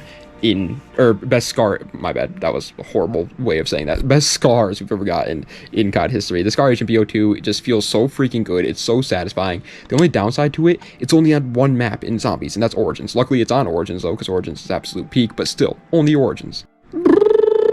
Making its way into the top 50, though, it's going to be going to the TAR-21 in Call of Duty Modern Warfare 2. The ACR and the FAMAS are lucky that they were that good, because the TAR-21 was a close freaking runner-up, man. This gun was beastly, mate. It was beastly. It was an absolute freaking demon in the right hands. You just had to know that it was an SMG AR hybrid style assault rifle. It had a little bit of recoil, yes, so just stay up close because it's faster handling. It was a demon up close, so if you got up close with these things, it could easily smoke any SMG. It was an absolute powerhouse. Coming in at 49th place, this gun was banned almost immediately after the game launched because of how good it was. It's the AK-74 in Call of Duty Black Ops 6. They have nerfed it since then, and the gun is nowadays a little outclassed by some of the more new DLC weapons in the game. But at launch, the AK-74 was, I mean, it was unguardable. This thing was an absolute demon, absolute power. It had all the benefits of an AK-47, but none of the downsides. And those downsides being the recoil. Obviously, AK-47s, like I've said in the past, have had a ridiculous amount of recoil, and this one just had none. There was literally no downside to using this gun. It was it was insanely freaking good. It was so powerful that the pros had banned it. We used in ranked. It was great. And 48th place, I'm not even going to say it this time, guys. It's going to the Vargo S in Call of Duty Vanguard. I think this gun looks really, really cool. And based on what I can tell online, it's like this game's equivalent of the assault rifle SMG hybrid that we've talked about 17 times already in today's video, and it is pretty good. That's what they're saying online. Okay, that's what they're saying. Don't shoot the messenger here, ladies and gentlemen, because that's what they're saying. And honestly, that makes me happy because I think this is a really cool looking weapon. Coming in at 47th place is, don't get me wrong, definitely a little bit of a fall from grace from the Galils of old, but it's going to the Galil in Black Ops 3, which is a DLC supply drop weapon in Black Ops 3, obviously. And if you get this gun, you're probably going to be pretty happy, honestly. It's a very, very decent option. It's not obvious, again, obviously it's not as good as the Black Ops 1 Galil, or even some other Galils that we are yet to talk about, but it is, in my personal opinion, very, very strong, especially for Black Ops 3 standards. There were some pretty demonistic Black Ops 3 assault rifles, and for the Galil to be able to compete with them, that's a good sign. However, coming in at 46th place, hate that number so sixth is like my least favorite word to say in the English language. It's going to the NV4 in Infinite Warfare. This is the second game to drop off now. That means that this is, in my opinion, the best assault rifle in all of Infinite Warfare. I think the NV4, which is actually your starting assault rifle in this game, is the best. It is an absolute laser beam that just absolutely melts people. It is, again, it's an M4, obviously, a futuristic version of it, though, so it's a jack of all trades, master of none, just like every other M4 has been. But for some reason in Infinite Warfare, that feels perfect. It feels incredible. So throw red dot sight. Honestly, you don't even need to throw red dot sight. The iron sights are pretty good. Just throw a suppressor on it, extended mags, you're golden with this thing. Maybe a grip, because it does have a little bit of recoil, but that's it. And coming in for the number 45 spot is a gun that you need to know how to build it. The gunsmith honestly, I know a lot of people hate the gunsmith, man. This might be a hot take. I kind of like it. I kind of like the gunsmith, man, honestly. I don't like the idea of them adding literally 700 attachments that do the exact same thing. That, I think, is stupid. But having, like, the free range to build your weapon however you want, in my opinion, is freaking awesome. And this is the reason why. The FN Scar 17 in Modern Warfare 2019. At first, you'll probably think this gun's trash, because it's really freaking slow. It has a lot of recoil. There's, like, no upside to it besides its damage. It has a lot of damage. But if you know to play around that and just make it faster, and while also somehow making it have a little bit less recoil, this thing becomes a freaking demon. And it is so slept on. Coming in at 44th place, however, is not slept on. People talk about this gun a lot, and it is really good. It's the Man-O-War in Call of Duty Black Ops 3. This is the slow-firing... This is, like, the slow-firing assault rifle, in my opinion. Like, whenever you think of, like, a slow-firing but heavy-hitting assault rifle in COD history, in my opinion, the Man-O-War pops to mind. The Man-O-War in Black Ops 3 is so freaking strong. It can, like, two-shot, man. And on top of that, honestly, slow-firing kind of helps the gun. Like, if this gun was as fast-firing... Well, obviously, if it had a faster fire rate, it'd be absolutely broken. But the slow fire rate, like, is predictable and fun. The only downside to the Man-O-War, and it's honestly, I'm going to be honest, it's a pretty big downside, it's looks. I don't think the Man-O-War looks good at all. I think it looks stupid. It kind of looks like the Shiva, actually, chunky and like a toad. However, coming in at 43rd place, it's just this is a good STG, man. The STG 44 in Call of Duty World War II. This gun is honestly one of the best ARs in World War II, easily. Like, there's not much that comes really close to this thing.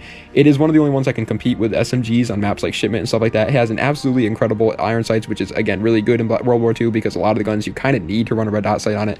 This gun has a really fast fire rate, has almost no recoil, and the recoil that it does have is just straight vertical. Like, there's like no horizontal recoil, which is usually the one that's hard to control. It is peak. The STG 44 in World War II is peak. And coming in at 42nd place, I think it's a better remaster. I do. I know it's a hot take to say it, but I do. I think it's better. It's the Kilo 141 in Call of Duty Black Ops 6. Did the Kilo lose literally all of its character in Black Ops 6? Because that's just like the Black Ops 6 curse. Every gun literally feels exactly the same in this game. Yeah, it did. Yes, it did. And I know I'm not upset about that. But the gun definitely feels a lot stronger. It feels like the fire rate has been increased, the recoil has been decreased, the iron sights are even somehow better now. The Kilo 141 in Black Ops 6 is a really, really good weapon. It's unfortunate that it's in Black Ops 6 and it's not the Modern Warfare 2019 version that's all the way up here, but either way, it's good. Coming in at 41st place, however, barely missing out on the wonderful top 40, guys, is going to be going to the Kastov 74U in Modern Warfare 2022. It's one of those guns where it clearly does not belong in the assault rifles class, but for some reason it is in the assault rifles class because it's the AK-74U. The AK-74U has been in a lot of CODs, and in every COD it's in besides this one, it's an SMG. Don't ask me, man. Just don't even ask me what they were thinking. The gun is just not that great. Sorry, that is not what I meant to say. The gun is very, very good. The Kastov 74U is extremely strong, but it's just a weird class allocation for this game. Either way, yeah, it's extremely strong. It has like no recoil for an AK-74U. It still has some compared to the other ARs in this game, but wow, it's a good gun. However, breaking its way into the beautiful number 40 spot, ladies and gentlemen, is going to be going to the absolutely sexy HBR A3 from Advanced Warfare. Put some respect on my boy's name. Everybody always talks about the BAL 27. Everybody always talks about the ASM 1 and the Moors. Those are, or the Pytech, honestly. The Pytech is pretty good too, so they talk about that all the time. But they never put some respect on HBR A3 insanity. Put it on the name, all right? The HBR A3 was absolutely incredible. I'm not going to sit here and lie to you and say it was better than the BAR. No, it wasn't. Or the BAL, I should say, my bad. It obviously wasn't better than the BAL. But it was really freaking good. And it deserves a top 40 in my opinion. Coming in at 39th place, guys, in the third game to drop off here, I'm going to say it. I'm going to say it. It's the Honey Badger in Call of Duty Ghosts. Obviously, it's the best assault rifle in Call of Duty Ghosts. There's no arguing that. But I think people look at it a little bit with rose-tinted glasses. I don't think it's one of the best assault rifles in COD history. It's the best in this game, but again, assault rifles in COD Ghosts were just not even close to the meta. Just like how in Infinite Warfare, they were not the meta. And World at War, they were not the meta. And that's the reason why those games have fallen off now. Even though the Honey Badger was definitely the best assault rifle in that game, I don't think it was the best gun in that game. I think the M27 IAR clearly outclassed this gun. And even, honestly, man, I think the MTAR-X did, and the Ripper. I think it did, because if you're gonna play on a long-range map, you're playing you're playing with the M27. If you're playing on a closer range map, you're playing MTAR or Ripper. The Honey Badger was absolutely incredible. Don't get me wrong. It sounds like I'm saying the gun's bad. No, it was insane. It's number 39 on my list, but I don't think it deserves the best tier. Coming in at the number 38 spot, ladies and gentlemen, I think it's underrated. It's the AN-94 in Modern Warfare 2019. I feel like the AN-94 was added pretty late into Modern Warfare 2019's life cycle, so nobody really remembers it, but this gun is absolutely incredible. The only downside to it is it kind of needs an extended mag. It really does. Everything else about it is absolutely great. It's not a longer range assault rifle, though. Don't get me wrong. If you're going to go for longer range kills and stuff like that, use a different gun. But the AN-94, man, put some respect on it in Modern Warfare 2019's name. Is it as good as like the Black Ops 2 version? Obviously not, but it is still a really, really good gun. And coming in at 37th place, a lot of people might not think it belongs up here, but I do, man, and it's my list, gosh darn it, so I'm putting it here. It's the Grav in Call of Duty Black Ops 4. It's the Galil, obviously. Don't know why they named it that. Fun fact, one of you guys helped me realize this, by the way, because I was like, I don't know how I have this gun, because I do have this gun on my Black Ops 4 account, and I didn't know how I got it, but apparently everybody gets the Grav for free. So if you play Black Ops 4 now, and it's your first time ever playing Black Ops 4, you'll get the Grav. And so you can go use it, even though it is a DLC weapon. And it's the Galil, and it's fun. It's a freaking good weapon in this game. It has a little bit of recoil, but it's very, very easily manageable, and it is a very, very strong weapon. Its fire rate's a little slow, but that's illegal, man. Speaking of slow fire rates, coming in at 36th place is a weapon that I think, honestly, it just takes some getting used to. It's the AS-44 in Call of Duty World War II. It's kind of like, it honestly reminds me of like an AK-47, like an older version of an AK-47, but you get it for prestiging the Resistance Division, I want to say. It's either the Resistance or the Commando Division, I can't remember, because Cavalry gives you the ZK-383, and then either Resistance or Commando gives you this one, and then the other one gives you the, whatever, the 9mm SAP, I think it is. But nonetheless, it is, in my opinion, actually really, really strong. I don't see anybody ever really playing with it either. It shoots a little bit slow, and it's a little bit slow handling, but it melts. It's like a 2-shot kill. It's absolutely insanely good. It's very, very strong. It's just a little bit too slow. And coming in at the number 35 spot, 35 large, is going to be going to the AK-47 in Call of Duty Black Ops Cold War. Yeah, you unlock this gun pretty fast after you start with the XM4, obviously, and I recommend putting it on pretty much immediately. It is really, really strong in this game, especially because of the fact that, dude, AK-47s, mentioned it 17 times already, they have a lot of recoil. In this game, it has the gunsmith. just give it no recoil and now you're good pretty much. It is literally that simple. The AK-47 can be in laser in Black Ops Cold War if you just build it right. And I feel like it's honestly, nah, I was about to say I think it's slept on. I don't think it's slept on though. Coming in at 34th place, however, and the 4th game to drop off, even though it's one of my favorite Call of Duties to play right now, it is, unfortunately, I don't think assault rifles are that great in this game. It's the Volkssturmgewehr in Call of Duty World War II. It is, in my opinion, the best assault rifle in Call of Duty World War II. There's like literally just no downside to the Volk in this game. It is an absolute powerhouse. It has a really fast fire rate. It has not that much recoil. The only downside I can say behind this gun is honestly its handling speed, because it is still an assault rifle, and so you're going to go up against Irma EMPs all the time, and Irma EMPs in this game are easily the meta. That's the problem with assault rifles in World War II, is it's kind of like on any small map, SMGs are obviously the meta. On any big map, people just camp with LMGs. And so ARs kind of get outclassed, and that's the unfortunate circumstance for the Volk. But it can compete against both other classes. Here it is, baby! One of the most iconic assault rifles. People have said this gun's better than the ACR. I've seen some people saying this gun's better than the ACR. I don't think it's that good, man, but it is freaking great. And this is what I mean, man. Remember in the beginning of the video when I was talking all that rah-rah on all the 3-round burst weapons? I don't hate 3-round burst weapons. They just have to be good, and then I like them. 33rd place in Nickelodeon is going to the FAMAS for Modern Warfare 2. It is a 3-round burst weapon, for those who don't know, and it is, in my personal opinion, a very, very, very strong weapon. It's almost always a 1 burst weapon. Almost always.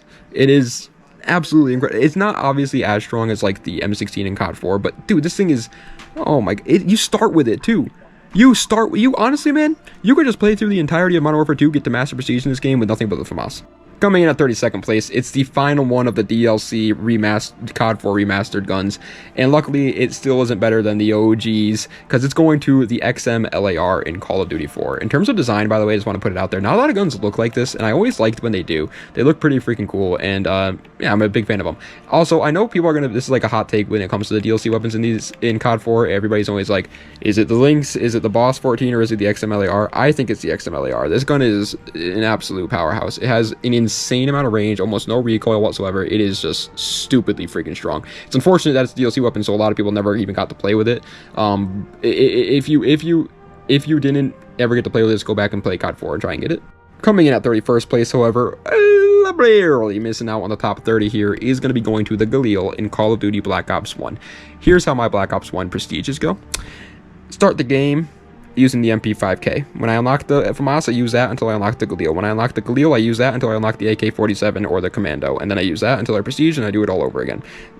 That's how it goes. The Galil, in my opinion, is an absolute beast in Black Ops 1. Do I think it's better than the AK-47 or the Commando? Honestly, it just depends on the map, man. Honestly, at this point, I just think the majority of maps you're going to want an AK-47 or a Commando over the Galil. But this gun, the AK-47 has some like vertical recoil, and the Commando has some recoil as well. Whereas the Galil is an absolute laser. So it really, like I said, it just depends on the map. Longer range maps, they'll go Galil. However, breaking its way into the top 30 now is another gun that people might not think belongs up here, just due to the fact that they don't know it exists. The AN-94 in Call of Duty Black Ops 4. Yeah, the AN-94 has been remastered multiple times now, and we still haven't talked about the Black Ops 2 variant, so it's safe to say I don't think they're all that great compared to the Black Ops 2 variant, but this gun is insane in Black Ops 4. Unfortunately, Black Ops 4 is another COD where it kind of, at this point, if you want to play it, the Sweats are the only ones playing it now, and they're just going to be using the Hades crossbar or the Cordite. And so you never really see the AN-94, especially since it also is a DLC weapon, so not a lot of people have it. But if you get it, man, you will absolutely freaking love this thing. It is very, very strong. It reminds you a lot of the AN-94 from Black Ops 2, actually. And coming in at 29th place, guys, I cannot believe we're already at 29. We only have 29 more guns to go. It's already 1:40 a.m. I am exhausted, but I'm finishing this video tonight. I don't care. It's the 5th game to drop off too, by the way, here, because it is going to the Cypher 091 in Call of Duty Black Ops 6. In my opinion, it is the best assault rifle in COD Black Ops 6 right now. It is... There's just no downside to it. There's literally just no downside. The unfortunate circumstance with Black Ops 6's guns just all feeling very similar does apply to the Cypher 091 a little bit as well, but this gun definitely has its own identity. I will give it credit where credit is due. And it's bullpup. Bullpup just automatically makes it better. And coming in at 28th place, again, I'll just rip off the band-aid, man. It's the Automaton in Call of Duty Vanguard. It's good. Yeah. It's good, what I've heard. I'm sorry, guys. Apparently in Warzone this thing was meta. Again, I don't care about Warzone though, but yeah, apparently it was freaking disgusting in Warzone, so that's something, I guess, if you care about that. But yeah, sorry. Coming in at 27th place, it's going to be going to the Grau 5.56 in Modern Warfare 2019. I feel like a lot of people say that this is like the best gun in Modern Warfare 2019. I'm going to be honest, man, I disagree with that. I think it's very, very strong. It's an absolute laser, and that's its big bonus, honestly. Modern Warfare 2019 has a lot of visual recoil, and this gun kind of just doesn't. And on top of that, the iron sights on the Grau, I'll be the first to admit it, man. The iron sights on the Grau are like absolute perfection. Like, just hands down, the iron sights are gorgeous. But I do think that it's definitely not the best in this game. It's good. Don't get. I mean, it's 27th, man, but I don't think it's the best. Coming in at 26th place, however, dude, this gun is so. I don't know why people don't like this thing anymore. It's going the MCW from Call of Duty Modern Warfare 2023. The MCW is pretty much like an ACR remastered, honestly, and it is a freaking laser beam, man. Like, yes, Modern Warfare 2023 still is one of those CODs. It's a modern COD, so a lot of the guns don't have too much recoil anyways, and it's pretty easy to control them. Doesn't matter. The MCW doesn't have any recoil. It is an insane laser beam. Now, yes, is the handling a little bit worse than you would like it to be? Sure, but it's an assault rifle, man. You're fine. And coming in at 25th place, much better than the Black Ops 6 version. It's going to the Krig 6 in Call of Duty Black Ops Cold War. This is a base game gun, by the way, and it was freaking strong. Unfortunately, I can't really talk too much about the Krig 6 because it's just strong. Like, there's just not much I can say about it, man. It's a very, very strong assault rifle in Call of Duty Black Ops Cold War. You'll enjoy using it. Hey, another Black Ops Cold War gun, back-to-back. Coming in at 24th place is going to be going to the Grab in Call of Duty Black Ops Cold War. It is very obviously a Galil, yet again, just like the one in Black Ops 4, man. It's a Galil, and it is pretty strong. I think it, honestly, man, I'm going to be honest, the Krig 6 and the Grab in this game remind me of the exact same guns. They really do. I'm sorry, but they just do. I don't see a big difference between these two guns. I'm sorry. They're everything I said about the Krig 6 applies to this one. And coming in at 23rd place and the 6th game to drop off, and the final gun for the amazing tier before we get into the best tier is going to the BP-50 in Call of Duty Vanguard. This makes me so mad, but yes, the BP-50 is absolutely broken in Vanguard. I think the main reason why it's broken is it has absolutely no recoil, but has an also really, really good fire rate, and that's what I would have to guess, but everybody says it's broken in this game. And the reason why I say it makes me so mad is because it is a freaking absolutely ridiculously way too futuristic gun for a World War II shooting game. It's so, I hate that. Just like the EX1, man. I can't believe they did this. Alright, but now we are into the best tier. There are 22 guns in the best tier. They are, in my opinion, either meta in their game, or you can use both of the guns that are meta in their game and you'll be good. They are all incredible freaking guns. Some of the most iconic guns in COD history. And coming in at 22nd place, and the first one for the best tier, and the 7th, I think, game to drop off now, is going to the ACR 6.8 in Modern Warfare 3. I think this is insane. Like, if the ACR 6.8 is all the way here at 22nd place, that's how many good assault rifles there are in COD history. It was broken. The only downside to it is the MP7 exists, so there was just no real reason to use the ACR unless the map was really, really long range. But it was, dude, suppressor, extended mags, ACR 6.8 on Modern Warfare 3 is peak. Coming in at 21st place, however, barely missing out on the top 20, is going to be going to the FFAR in Call of Duty Black Ops 3. Another unfortunate supply drop DLC only weapon. It's the FAMAS Remastered, obviously. And you know how every other FFAR we've talked about so far, actually every other FAMAS we've talked about so far, has had the downside of having a really, really high recoil pattern, right? And that's its main downside. Well, lucky for you, the FFAR on Black Ops 3 just doesn't. It is just an absolute laser. It has literally no recoil, but all the upsides of all the FAMASs that we've seen in the past. It is insane. If you get this gun in a supply drop, count your stars, baby, because this thing is a freaking incredible gun.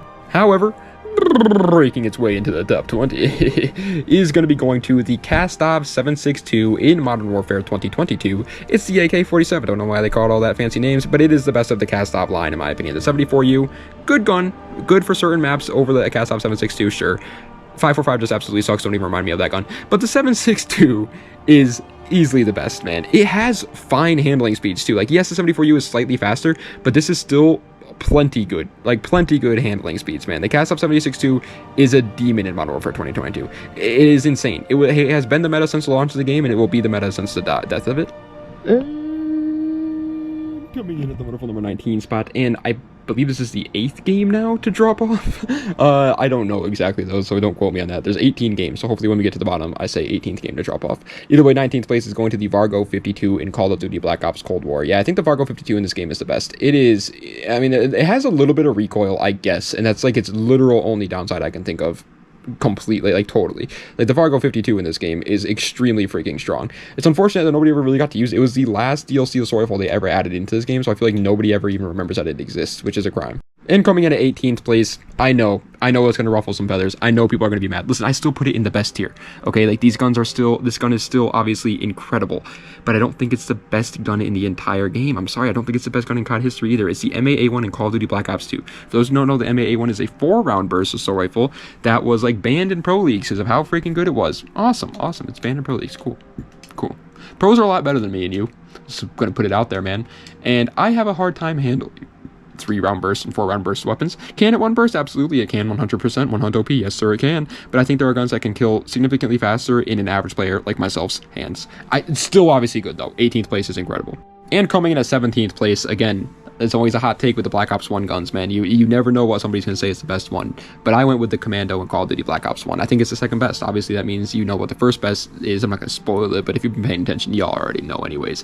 But yeah, the Commando in Black Ops 1, man, they've tried with the XM4s. They've tried to remaster this thing with the XM4s multiple times. It's never been the same. The Commando in BO1 was so freaking iconic, man.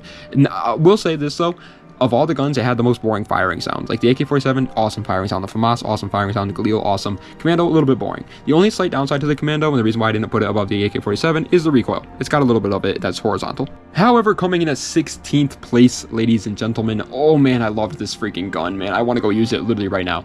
Like, I hate when that happens when I'm making these videos. I talk about a gun that I like and I have like good memories with, and I just want to go play that game. It's the Vapor XKG in Call of Duty Black Ops 4. I don't care if it wasn't like meta. Like, people weren't using this gun all the time, I'm going to be honest. I don't care if they weren't. I was. I loved the Vapor XKG. I think people were just sleeping on it because I don't see how people didn't like it. It was insanely good. Such good handling, such good firing rate, no recoil pretty much. A demon in Black Ops 4. It was so freaking good. And coming in at 15th place, ladies and gentlemen, and the 10th game to drop off now, is it? I believe so. It's going to the Maddox RFB in Call of Duty Black Ops 4. The Maddox RFB in this game is clearly the best assault rifle in this game, and the Vapor XKG, in my opinion, and the Maddox RFB go back and forth. The only reason why I put the Maddox RFB one spot higher is to make you guys happy. I'm going to be honest, because I know everybody else thinks the Maddox is the best. Honestly, man, I think I like the Vapor XKG more, but I do think the Maddox is overall the better weapon. It just feels like an absolute beast in your hands, man. It's like an SMG assault rifle hybrid, bullpup as well, really good iron sights, literally no downside. We are officially at that point now where these guns literally have no downside whatsoever. Like 14th place, man. Coming in at 14th place is the CR56 AMAX in Modern Warfare 2019. In a game where a lot of the guns have a lot of recoil, the CR56 AMAX in Modern Warfare 2019 has pretty much freaking none. Apparently, this gun was also a demon in Warzone as well. I think it's better than the Grau. I'm going to say it, man. I think it's a better gun than the Grau. I know that might be a hot take, but I don't care. I like the CR. And on top of that, man, I like the CR56's CR56 AMAX's, my bad, looks. I think this gun looks really, really cool. I always loved this design of guns, the ACR, ACE style weapons. This gun is insanely good. Unfortunately, again, we're at that part where it's like, it's kind of hard to say special things about these guns. And coming in at 13th place is going to be going to a little bit of a disappointment, but still really, really freaking strong, obviously. The Bal 27 in Modern Warfare 2023. I say it's a disappointment because it's a little bit of a step down, obviously, from the Bal 27 in Advanced Warfare, but it's still extremely strong in this game. The only reason why this gun isn't talked about more, I think, is because it's a DLC weapon, and the fact that it is a little slow, honestly, in Modern Warfare 2023. This is a really fast-paced game. SMGs kind of run modern Call of Duty, unfortunately, so all the ARs are kind of just forgotten about a little bit when it comes to modern CODs, but this gun is as good as you're going to freaking get with an AR in this game, man. It is really, really strong. Again, coming in at 12th place in the 11th game to drop off here. Hey, it's kind of cool because it came out in 2011 as well. No, it didn't. That's a lie. That came out in 2010. Silly old me. Either way, it's going to the AK-47 in Call of Duty Black Ops 1. Yeah, I think the AK in Black Ops 1 is just clearly the best gun, in my personal opinion. Again, Commando, Galil, FAMAS, they all can take the first place spot for anybody. I personally think the FAMAS is the best, though. This gun is just extremely, extremely, extremely good every single way. The only downside is it does have a little bit of vertical recoil, but it's vertical recoil, man. You can control vertical recoil, and it's satisfying, and it's the coolest looking AK-47 we've ever gotten in Call of Duty history, period. It looks freaking awesome. Coming in at 11th place, however, barely missing out on the beautiful top 10. Unfortunately, it just barely made it. Just barely missed it, man. And it's the 12th game to drop off here. it's going to the M8A7 in Call of Duty Black Ops 3. Easily the best assault rifle in this game. This is what, like, I feel like people remember the M8A1 being like. Like, this is the M8A1 that everybody remembers so fondly. It is a 4-round burst weapon just like the M8A1. It's that gun's little brother, honestly, and it is very, very, very strong. It one burst almost all the time, and it has literally no recoil whatsoever too, and it has a pretty fast burst like rate, I guess you can call it. I don't like the looks of these M8 guns, I'm gonna be honest, but yeah, it's clearly the best gun in Black Ops 3. However, oh baby, breaking its way into the top 10, ladies and gentlemen. We are all the way here. We've gone through 192 weapons already, and we are into the top 10. In my opinion, the top 10 best assault rifles in COD history. Breaking its way into the top 10 is the AK-47 in Modern Warfare 2019. I don't know what it was, but people did not use this gun enough. Honestly, the reason why is because of the other Modern Warfare 2019 gun that we still haven't talked about yet, obviously, wink wink.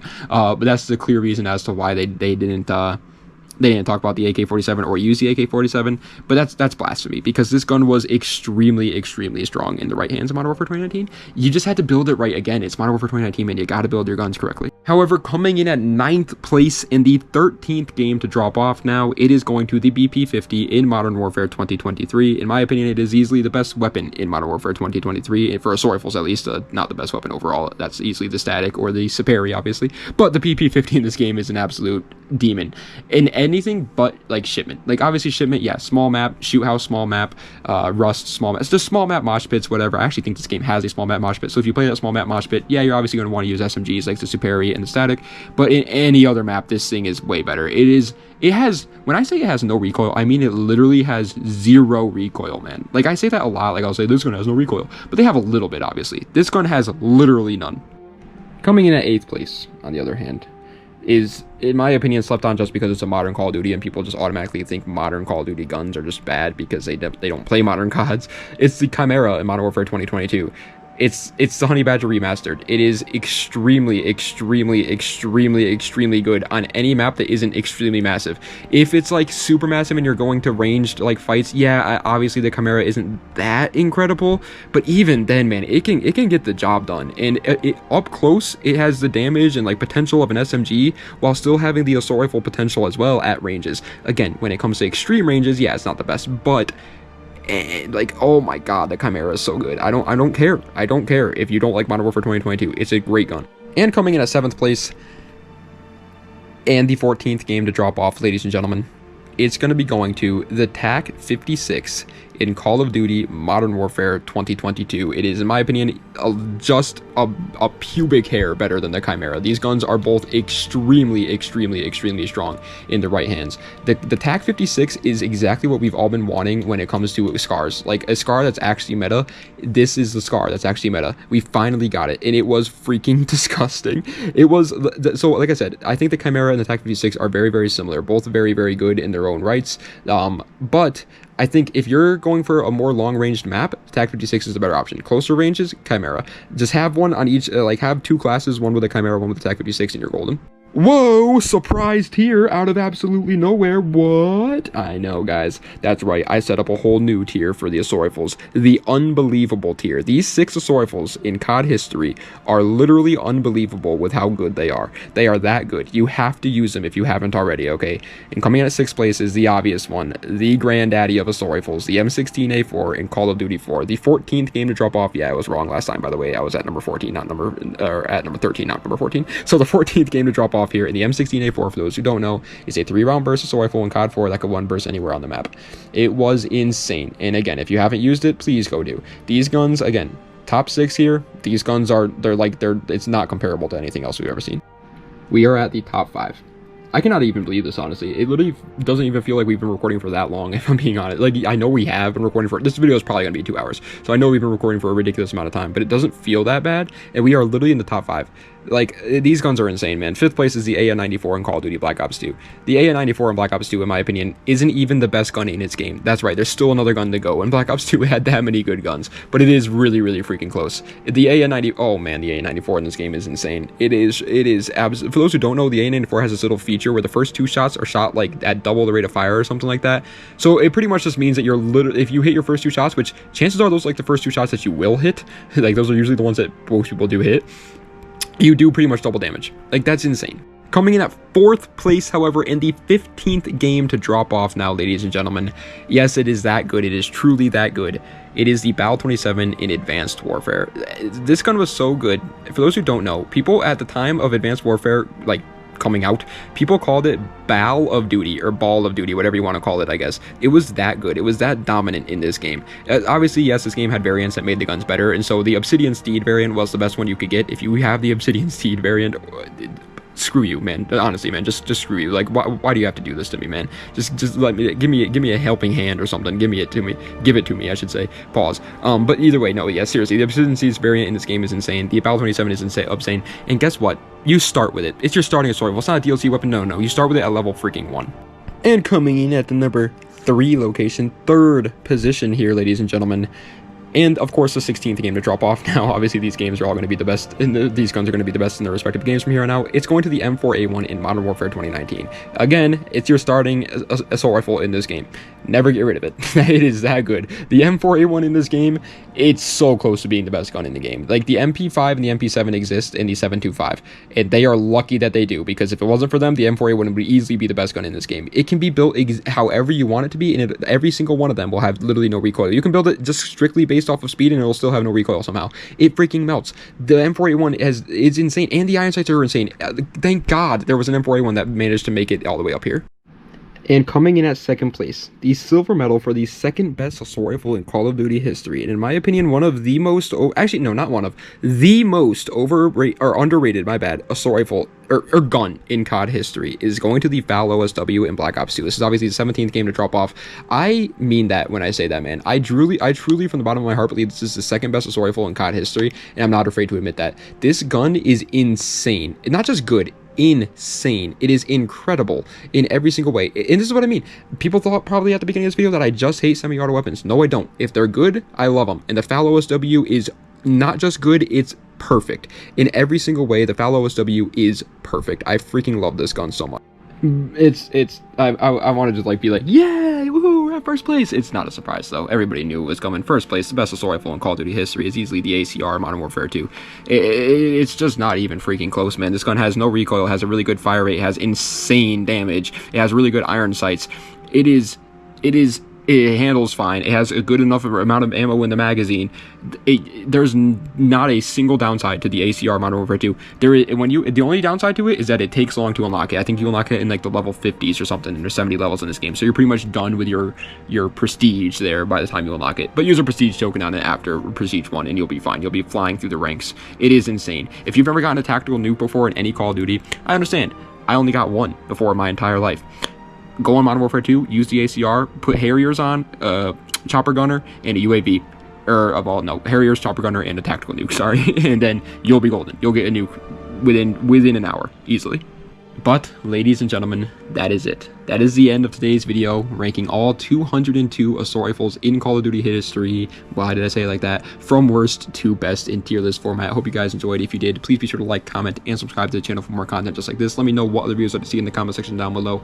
Check the links in the description for any of my other social medias or any of my other YouTube channels or any of that great mumbo jumbo. I will be leaving a comment down below, my cute little kittens, with my new YouTube channel where I will be uploading any sort of gameplay that isn't Call of Duty related. If you're interested in watching me play other games, it's going to have no theme whatsoever. So one day we'll do a racing game, the next day we'll do like a zombie game, the next day we will talk politics. Just joking, obviously I'll never talk about politics, but yeah, we'll be doing the most random stuff on that channel. So if you want to check that out, by all means, I would greatly appreciate it. But either way, guys, that is it. We are done. We have ranked every single weapon in every single weapon class in Call of Duty history from worst to best. Finally finished it off with the assault rifles. Maybe one day in the future, probably not within the next year. Okay, I want to make that very, very abundantly clear, so don't like wait on it. But maybe someday in the future we'll do it. We'll rank every single weapon in COD history, all of them together. Maybe. Obviously, you know that's an incredibly long task, so don't expect me to. But eventually, at one point, maybe I will. So, okay, all right, guys. But either way, thank you guys so much for watching, man. It's already 2:20 a.m., so I'm going to keep this outro short and sweet. But thank you guys, man. I really greatly appreciate all the support. We're at 1,500 subscribers. Literally just like 2 months ago, we were at like 300. I was like, you guys for like 400 subscribers. It's insane how fast this channel is growing, and it's all thanks to you guys and our love for Call of Duty and wanting to see Call of Duty make it back to greatness, make Call of Duty great again, as they all say, and nobody says that. Anyways, thank you guys so much for watching. I appreciate it. Das Vidania, and have a nice night.